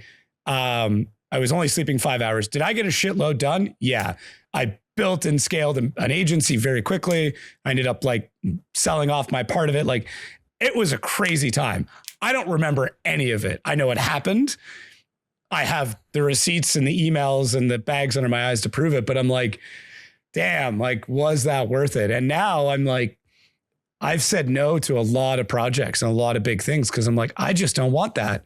Like I had a conversation not that long ago where someone wanted a new chief marketing officer. And I've been a chief marketing officer a couple of times, and for some very large companies and some companies like in and around drifting. If people know, they know. But anyways, and I'm like, I'm cool. I'm good. They're like, really? And I'm like, yeah. And it was an offer for more money than I've ever made in my life. And I'm like, I'm good. I don't feel like dealing with your bullshit, your particular brand of bullshit. Is it worth the money? Maybe. But I have some clients that I really like, and I will make a quarter of what you're offering me to work with people I really like working with and not have to deal with that and go to bed at 11 o'clock and get up at 8 and be totally fine with it. Yeah. Yeah. It's that line of there's people talk about oh, you're a business owner, you work 24/7. I was like, there's a line past that. There's a level of business owner or even career. And even if you don't know the business, where it's there is a different expectation out of yourself. That it is an uncomfortable place to be. I think everyone should go there at some point in time. I had my 4-year stint. My 4-year stint was my early 20s. I think, and I don't think I would be as well-rounded as I am now if I didn't go through that. I do think everyone should experience it, but yeah, it's definitely not a place that I want to live. I think you have to push yourself to an uncomfortable level of productivity at least once in your life, just to understand where your line is. But I think you should do that with kind of everything. Don't cross the line. Have somebody who is a rational voice to stop you when you get to the broken part of oh, you're going to do damage to yourself. But run that line, run it for a bit, understand what you're capable of. 'Cause it's pretty cool. 100%. Knowing how much I could do on how little sleep was kind of cool. I did it. I will say I did it in my early 20s. late teens, early 20s before I had kids. And then I did it again in my early 30s. And like, it's a different level. The early 20s, I had all the energy. I was working 14, 16-hour days in kitchens. It was great. I don't remember a lot of it, mostly because alcohol was involved through every single, you're working in a kitchen. It's kind of part of the culture. And then doing it again in my 30s was just a different level. It wasn't physical, but like I was at not this desk, but a very similar desk. Same thing, 12, 14 hours a day. Cause like, it's just what I wanted to do at the time. Yeah. I think you don't know that state until you're there. Like, I think like even like for anyone watching, it's definitely one of the, anyone watching who has been there, if you have, you've done it, you've done it. It's like, and honestly, it's funny you say that. Cause I think with what I'm going to try to do in the next couple of years, even within FD and outside of FD, I'm getting ready to do it again. I think it's going to be like a 2-year thing. We'll see what it takes, but like I'm getting ready to jump back into that for a period of time. I'm on the cusp of it as well. So I hear you, or like I'm seeing the way everything's stacking and I'm like, this is going to get crazy really soon. But like, I'm kind of enjoying my sleep now, knowing how screwed I'm probably going to be in the next 6 months. Yeah. It's like, I think everything is like, everything that happened like last year, end of last year, intro to this year, I'm like, oh, this is like, there's stuff happening. Again, this is momentum in drifting outside of it. I'm like, there's a lot going on. And then we just moved last weekend, Victoria just moved to Wisconsin, which now it's like, we're like our own force to be reckoned with when it comes to like media marketing. You guys are scary together in the best possible way. Yeah. So there's like, we both have talked about it. We're like, we're like in the state, we're like, all right, we're going to take like a week or two and then we're going to do some stuff. And there's a lot, like I've basically spent like the last like couple of weeks basically building like this full better client portal website, like everything going on. And again, everything that is kind of going on here, but it's like, I got to show you mine. You're going to love it. Yeah. Yeah. That's so funny. Yeah. It's like this whole automation and then stack that on top of like, I think it's fun to talk about. Victoria and I are like, we're trying to be a little bit anti-AI. A little bit, not so much as like, there's procedural things and software that bases off of it, but as like creators, we're going to try to like have a little bit of a notch in our cap of like that we're going to be authentic to some degree, because I wonder what that part of the market's going to look like in even like a year, I'm really curious. Speaking of that, wait, on your side, FD's thing that was all AI slot. What's your thoughts? I sent an email about it. Let's just say that. Yeah, that was crazy. I'm not going to lie. So I sent an email. I won't say what the email said. I'll tell you after. It was more out of like loving concern. That's probably the best way I can put it. 100% fair. I sent, and for the record, I send a lot of loving concern emails to like, not just FD, but like everybody, where I'm like, I'm not here to tell you what to do. It's not my job to run your life. 100%. I don't want to like step into the wrong spot. But from my experience and my perspective, this is how I see your situation. You didn't ask for it. I'm sorry that I'm that guy. But if I don't say it to you now, it will fester in me.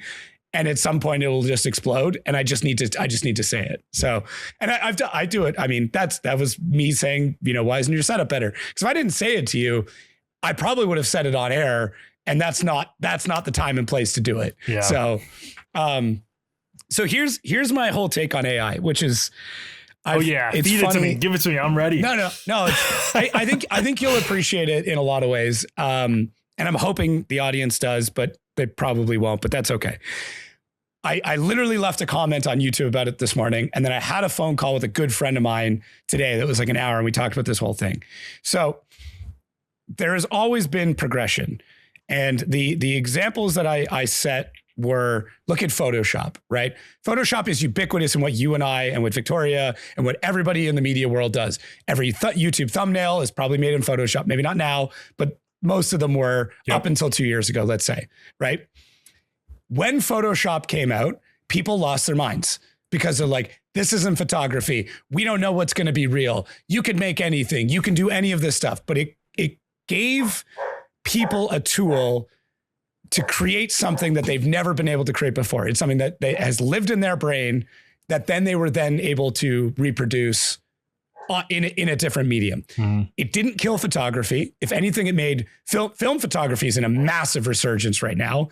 If you've tried to go and buy film, it's still available. It's incredibly expensive because people are like, screw you and your weird hat and tote bag. I know you'll pay $50 for a roll of film. How performative, Jacob. Yeah, I know. Weird hat and I have a tote bag. It's like literally right there.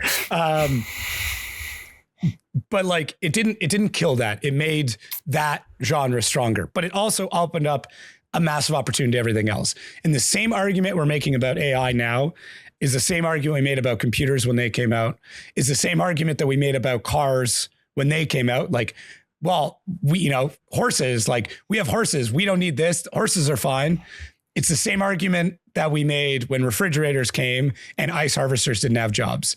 The same argument we made, it is the same argument across the board.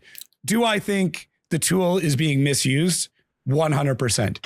In the same way that we misused radioactive material back in the day because we thought it could brighten your teeth and it could make you happier. And they literally sold uranium pills to people to make them feel better. Like, we don't know what we've made yet. Yep. And there's a high potentiality that it is incorrect. But it also is allowing people to do things that they never been able to do before. So there is a net positive, I think, coming from it, but there is like any tool, you can use a hammer to create something beautiful and you can use it to kill somebody. So you don't ban hammers, you just find the best way to utilize them. That's kind of where I'm at with AI. My YouTube thumbnail that came out yesterday is half AI, half Photoshop. I can't create graphics. I can't do it. I also can't afford to pay a graphic designer to spend 3 weeks, and I would have to pay them $800 to do those graphics. I make $300 a month on YouTube, straight up. Yeah. I would be losing money hand over fist if I paid a graphic designer to do it. Would I like to? Yes, I would love to support that industry. But I think those graphic designers, those that are really, really good, won't go anywhere. But like a lot of things, this is going to weed out the people who aren't that good. Yeah. It's shitty. I get it, but I do think that's what's going to end up happening. Yeah, no, I think you're 100% correct. And we've went back and forth pretty heavily about it because it's such a workflow. Again, I look at it because I'm not using it to make graphics and stuff, but I could, but like that's all stuffing that I can do. I look at it as such a workflow bypass, like for so many like minute things, then that's where I still continue to appreciate it with. Again, it's not even the concept of AI that I think is like the topic of consideration, even like that her and I are looking at. It's the when Photoshop was created, sure, you needed a little bit different of a computer to be able to fund it. Sure, that they started using like rare earth minerals to like build the components and the graphics cards to do that. But nothing compares to the data centers that we're like putting it all over everything. There's nothing compares to the factories that we had to put in to make cars. You're correct. That's where we're in such an energy crisis. At the end of the day, F the government. There's something there's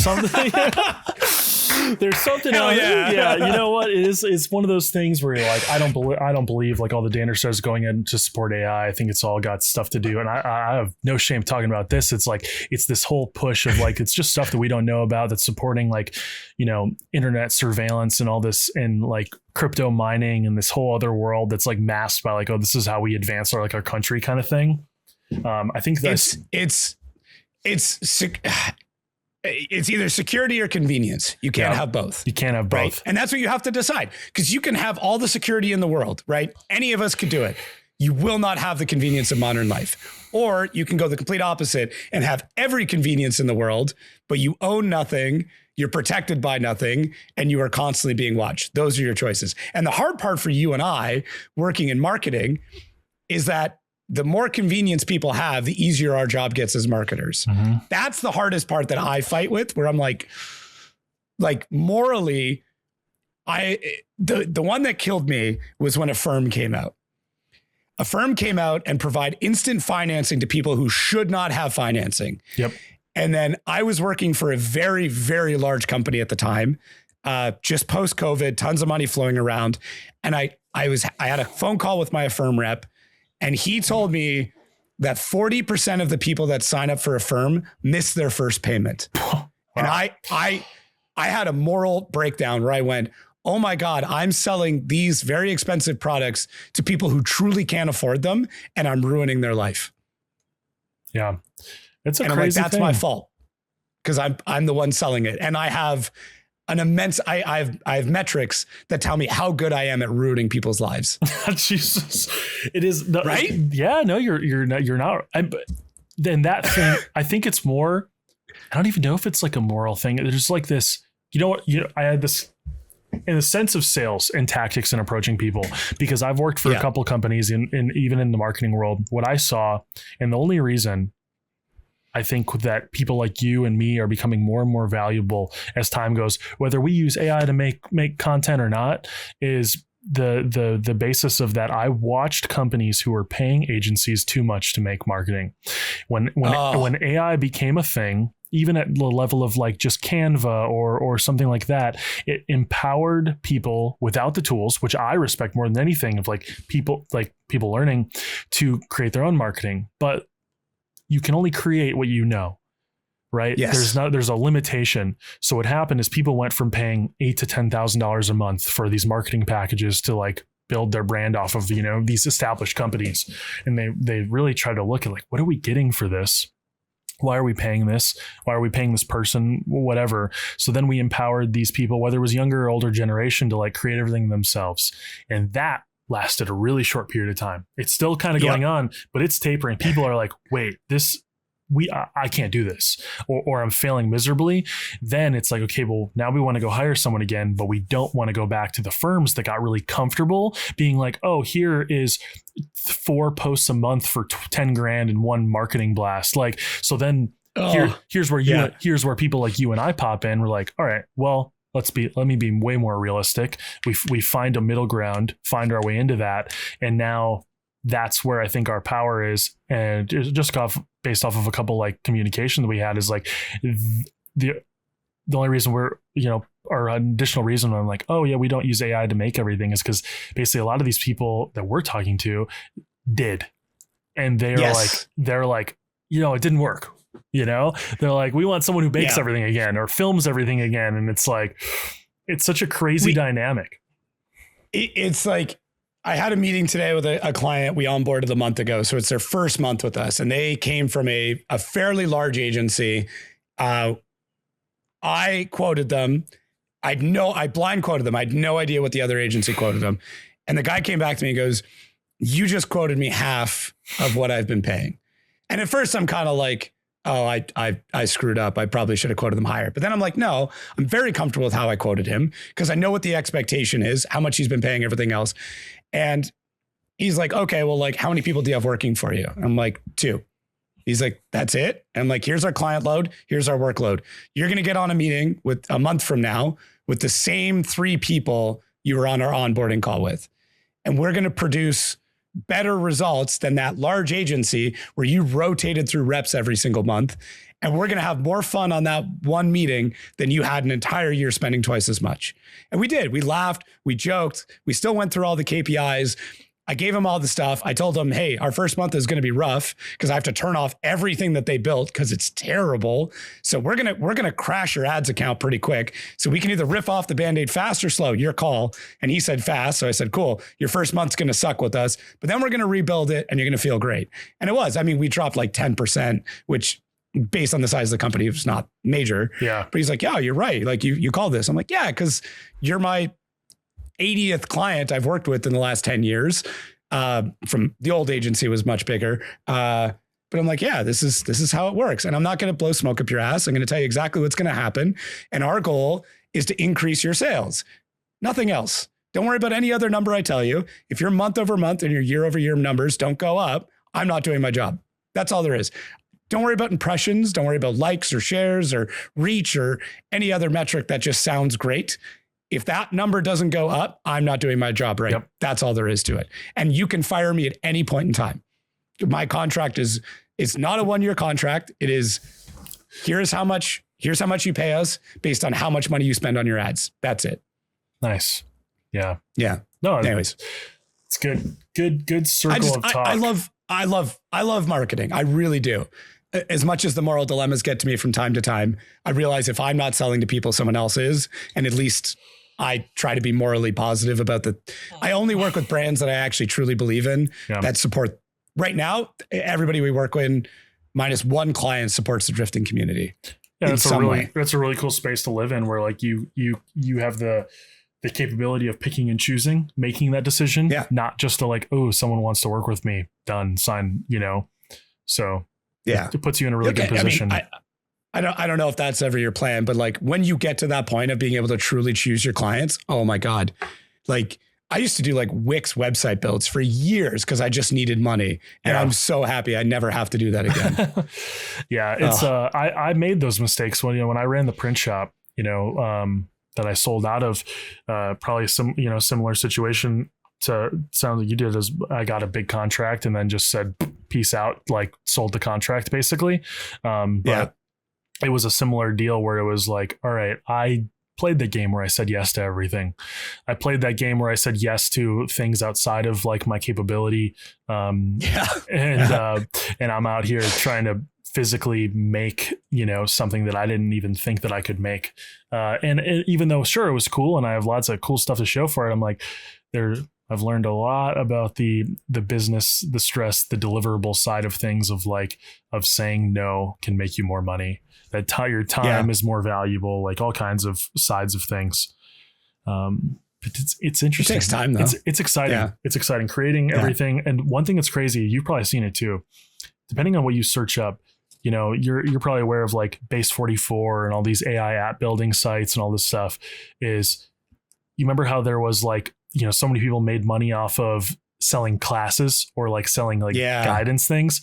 Now the new age thing is to people to not use basically create like, for example, a client portal app completely based off of AI, not testing behind it, no structure behind it, but then they just push online ads to basically be like, oh, this is your one all for your creative agency, all this kinds of stuff. And you start to dig in, you look in like, it's pretty easy to dig into the code of the website and to literally see like that it's basically completely generative created.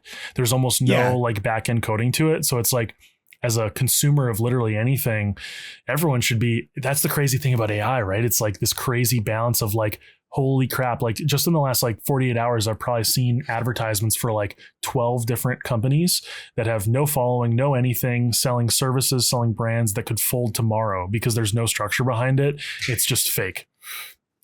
So literally the conversation that I had today is like, in this age of AI, I don't want to be the guy digging for gold. I want to be the guy selling the pans, right? That's where the money is, right? Like, building cars is great, but selling Bridgeports is better. Yeah. So I look at it like it has enabled somebody like myself who has some coding base, not a ton, to be able to go in and go, I could build this customer portal half based on AI, half based on what I know, but also understanding how to use this product significantly more than most people do, and create something that will save me by the end of the year about $14,000 in SaaS, like software as a service. Yep. Because I was paying for attribution software, reporting software, super metrics to link into Looker Studio to build something.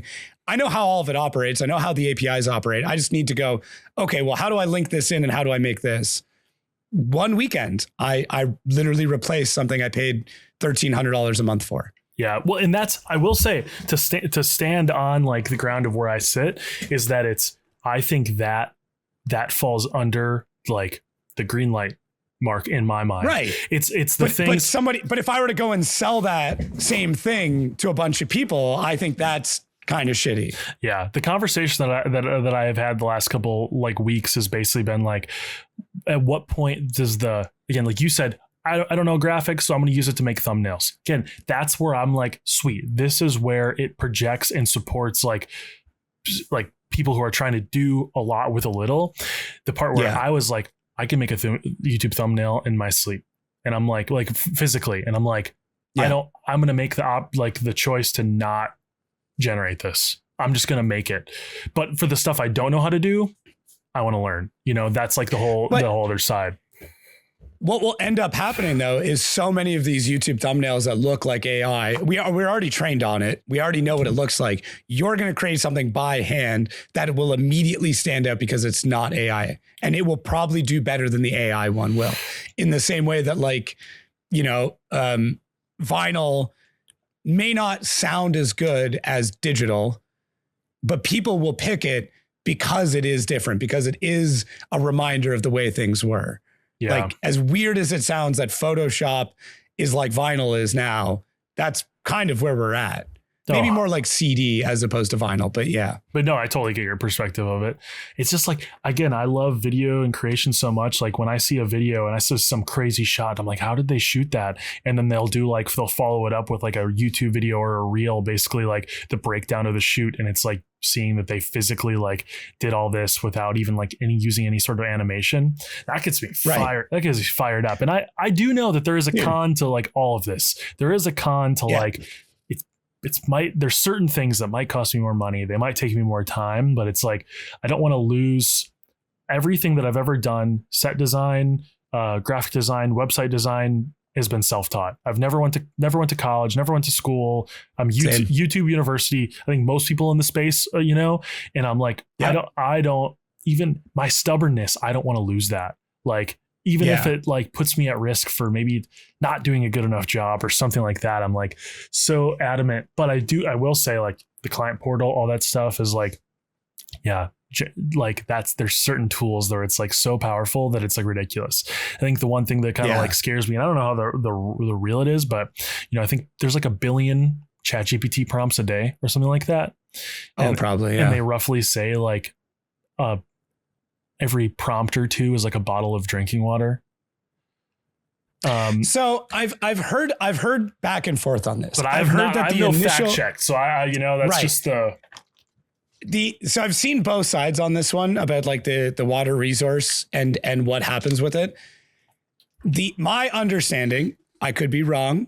It just depends on what side of the internet you're doing your research on, like anything. My understanding is that, yes, there's an initial investment of water to keep everything cool, but it is a closed loop system. It is not like they're pulling water in and it is just evaporating. Yeah.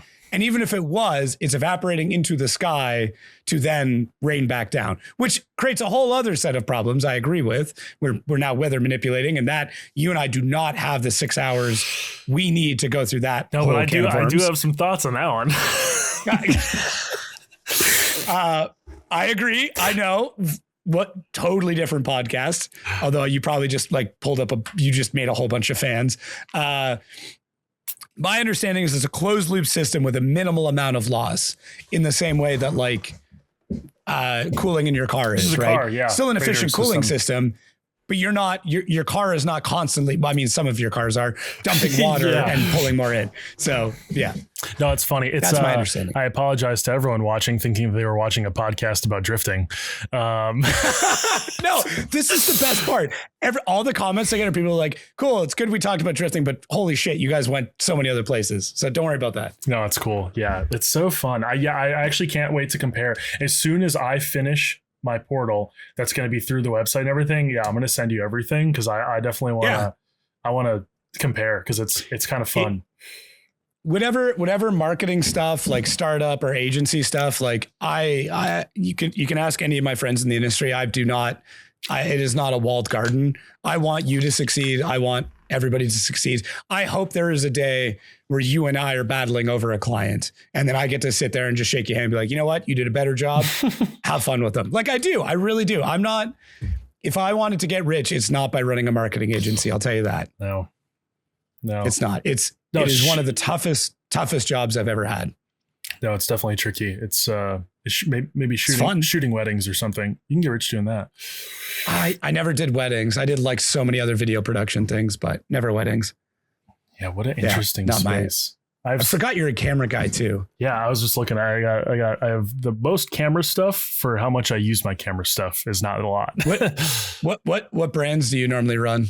I have Canon. Let me see if my headphones will allow me to slide and grab this. We're just like this podcast is going everywhere, and I love it. It's going everywhere. My main rig that shooting is a Canon R5C. Oh, nice. So this is this is my main shooter that's done a bunch of stuff, and then I have that's kind of been my last stuff for 4 years. Oh, and then I also got this. You know, we gotta keep the Sony camcorder rocking. It's still there is a look that comes with those that is unlike anything else. 100%. You can't achieve it. Yeah, it's super fun. I don't know. I just like everything that I do, whether it's drifting or marketing or everything. I don't think even if it's a job, I'll ever do it if I don't have a small passion for it.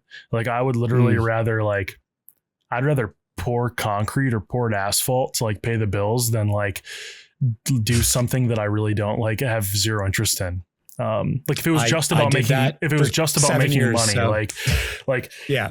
just about making money, I'll do the hardest work in the short amount of time possible. But like if I can somehow fit something I'm passionate about, because maybe it's my ADHD brain, maybe it's all of our brains work like that. If I'm not interested in it, I cannot focus on it. 0%. Like it's impossible. It's the fluoride in the water for sure. Yeah. 100%. It was all the milk that I drank growing up. I don't know.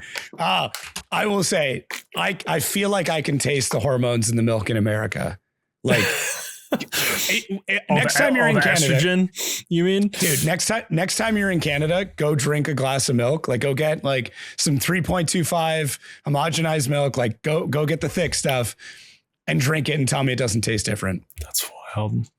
That's wild. Yeah, no, you're right. But you're right. That's again a whole nother podcast about what we're like teasing. We could have a conspiracy podcast. I just told I do have another podcast that I've like soft launched. Maybe we'll have to do that. I can't read it from here. It's basically this was a book that someone gifted me when I was like 16, and it's basically it's a global conspiracy book from like the early 2000s. And nice. It's definitely what mostly at that time of conspiracies, it's all like military conspiracies and like socioeconomical, but definitely another podcast. A lot of them ended up being true. All right. Well, listen, when I get this, I have another podcast that I launched that's like completely separate. I won't like plug it here, but when I get that running again, I think we do this. And just to like bake your noodle a little bit more before we wrap up. I've been a Freemason since I was 21. So if you want to there you go. We can get deep into this. Dude, this is fun. This is like legitimately a really, really fun episode. Yeah. I feel like, you know what, I told my dad as well. I was like, you know what, it's crazy that I've been in this very adjacent space to Jacob for this period of time. We literally communicated on such a professional level, never beyond that. And I was like, we gotta share so much. Like, there's no way that we're not like the same Mustaches. person. Yeah. 100%. So this was pretty fun. I feel like, you know, if you're watching the podcast, I didn't even think about a podcast. I feel like I'm just like video chatting with like a homie or something like that. Like it's a totally different vibe. So this is a blast. You kind of forget after about an hour that this is going on the internet at some point. Yeah. Well, I will say there was a few times that I was like, should I have said that? But it's definitely it's all good. Yeah, I don't know. I'm me. I'm true to who I am for sure. Nah. So don't like the yearbook say, don't ever change. I appreciate the hell out of it. You and I need to like legitimately sit down one evening and just like hash it out for like 6-7 hours, something like that. That's what's going to take. That's what's going to be. Maybe it'll be on the review where we compare our marketing workflows. I think that actually could probably be fun. The only thing that I could plug is the car will have a added look into Connecticut, so we'll have a little bit of some fun going on into Black Rifle. That's big. Yeah, it's a cool one. I think it's loaded up for potential. You know, we're like, I'm being given the opportunity to have some fun with it. So we'll see what we can kind of do this year to make the most of it. I like the Colette to Victoria to Cory Black Rifle transfer of influence. It's very linear. I like it. Yeah. It's also like, again, all my partnerships come from friendship. Almost every single one that I have has come from like a friendship level before professional level. So I think that's kind of even how, you know, we ended up and again, I just like having fun, man. I wouldn't be doing any of this if I wasn't having fun. So if there's an opportunity that I have and also if there's something to support someone that I like appreciate and admire and like, yeah, let's do it, you know? Yeah. No, I appreciate that, man. Cool. For anybody listening and watching, check out Cory's YouTube, please. Great stuff on that. Okay. Instagram as well. Well, it's just upping you. You got all this camera gear, so you know you have one of the best content shooters in drifting living with you now. Let's just there's an expectation. There's gotta be something I get it. There's a little bit. Don't worry. We got a couple of videos loaded up. They're coming. Good. I'm looking forward to it. Any closing remarks? Anything else you want to plug? I love you. I miss you. I'll see you soon. I just love you too, buddy. This was a lot of fun. I think everything revolving on drifting or life, don't take everything so serious. Keep it fun and professional. This podcast with you, dude, is like the whole, like, my persona on that part of it is I love the community that we're in. I love the people that we get to interact with on like a professional level and a friendship level. And the fact that it commingles into the same thing is really cool. So this right here is like, I can't believe I didn't even try to do this sooner. This right here is one of my favorite parts of what we get to do. So yeah, thank you for taking the time, and I look forward to more stuff. I'm glad we finally got to do the full length episode. So you've been, and I'll probably get you on the podium show, knock on wood, a couple more times this year. Yeah, that's the plan. That's the dream. Sweet. All right. Well, thanks again, everybody, for listening and watching. Please check out all the links, and we'll catch everybody next week.